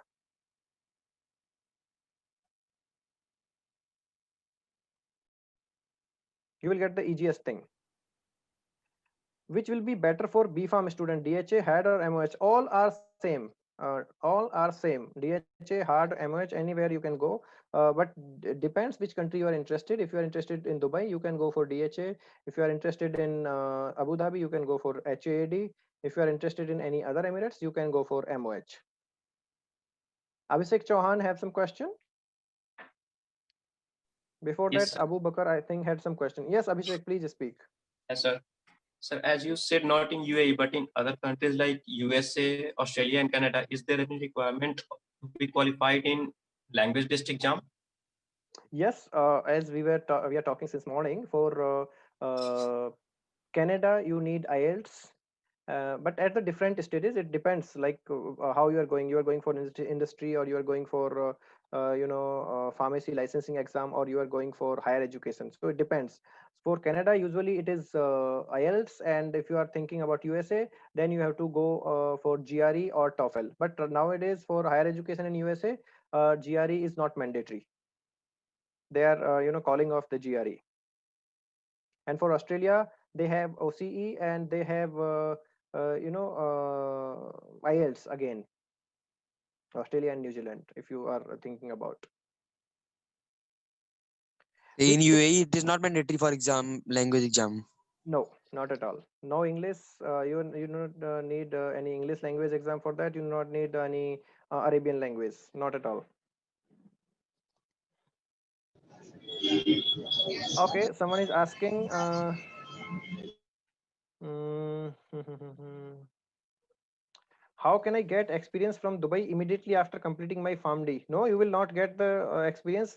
You need at least 2 years experience in written, in not in verbal. You need 2 years of experience after your degree to go for the licensing exam in any Arabian country. In any Arabian country, you need 2 years of experience after PharmD or after B Farm, in the clinical settings or hospital settings. It's mandatory. So whether it is from Dubai or whether it is from India, it is up to you where you want to go. Okay, so what will reject if they reject our documents? See, there are actually not much needed. There are not more documents, only 4 documents they need. That is your degree and experience letter and your transcript. So everything is valid. When you complete your degree, everything will be given by the university. Once you complete your what we say experience, you will get the experience letter, right? So it's not necessary that They reject always. Right. Okay. Is there necessary for experience in the government hospitals or necessary it is? No, not mandatory like it's from government or you or anywhere else. It could be from any government or private institutes from anywhere. It's okay. From India, we will should get the experience and get now settle in the Dubai. So it is. It is fine if you can get the experience from India or anywhere else. It is like valid. You can go for that. Yeah, you can go for experience from anywhere. You can get the experience from anywhere in the world.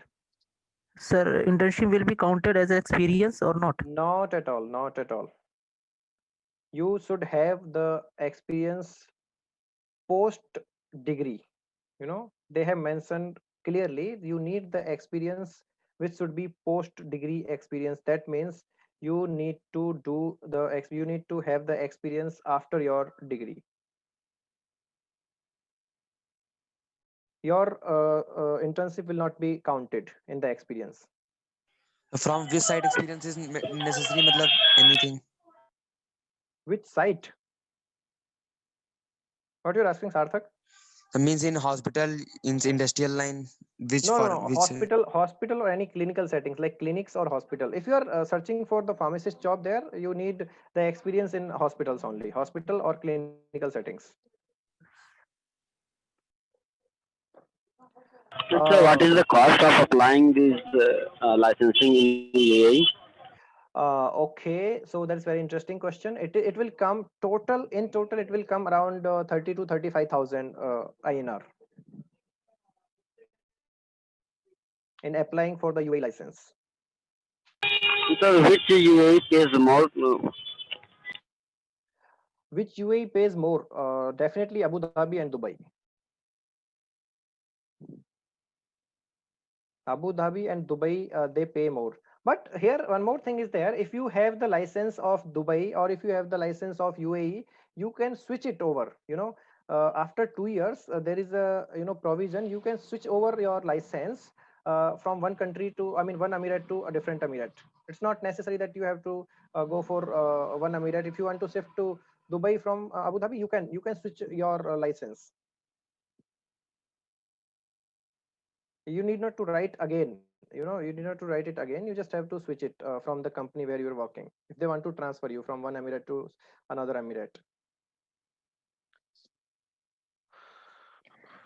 these So, MOH and DHR exams to qualify. Yes, you have to qualify any exam, any of three exams, but these three are are from different emirates. Like DHA is for Dubai, hard is for Abu Dhabi, MOH is for other five emirates, right? Once you get the license any emirate of UAE, you can switch that over to another emirates also after some experience, after 2 years of your experience. Which will be easy? Easiest, I will say there is nothing easy, but of course, as the difficulty level, MOH is easy. Like for Syllabus, Shahjahan, from where we get syllabus to get prepared for this? there is no syllabus actually. They do not provide any syllabus. They just give the exam, including pharmacotherapeutics, pharmacology. But we have our syllabus, what we cover for hard DHA and MOH preparations. We have our syllabus.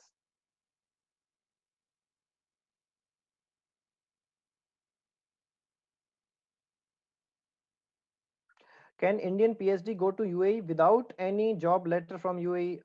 It's very difficult. It's very difficult. UAE is of course a good option for higher studies. It's not like, of course, it may not catch that level of Canada and UK, but of course it's a better option for higher studies. Okay, what else? How much do we have to in our account, as you mentioned in earlier? See, it should be like 50,000 to 1 lakh anything. For UAE visa, you need you have to have at least 50,000 to 1 lakh while applying for the visa, because they usually check the 3 months wages if you can survive without salary for 3 months in UAE.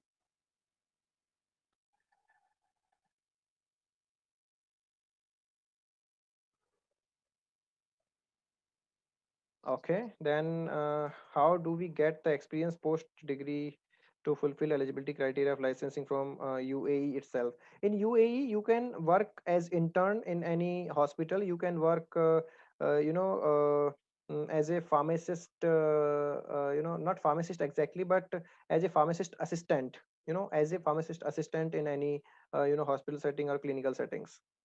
In that case, you may not need the license exactly. So there is any opportunity to get job in the industries of UAE? Yes, there are many opportunities as we have in India, pharmacovigilance, medical affairs, anywhere you can get the job in UAE, in R&D, research and developments, in licenses, and everywhere. Like UAE is very much open for Indians. Can we get it directly by completing BPharm, sir? Yes, you can get it. You can get it. Depends how you are applying and where you are applying and how much company is thinking you are qualified.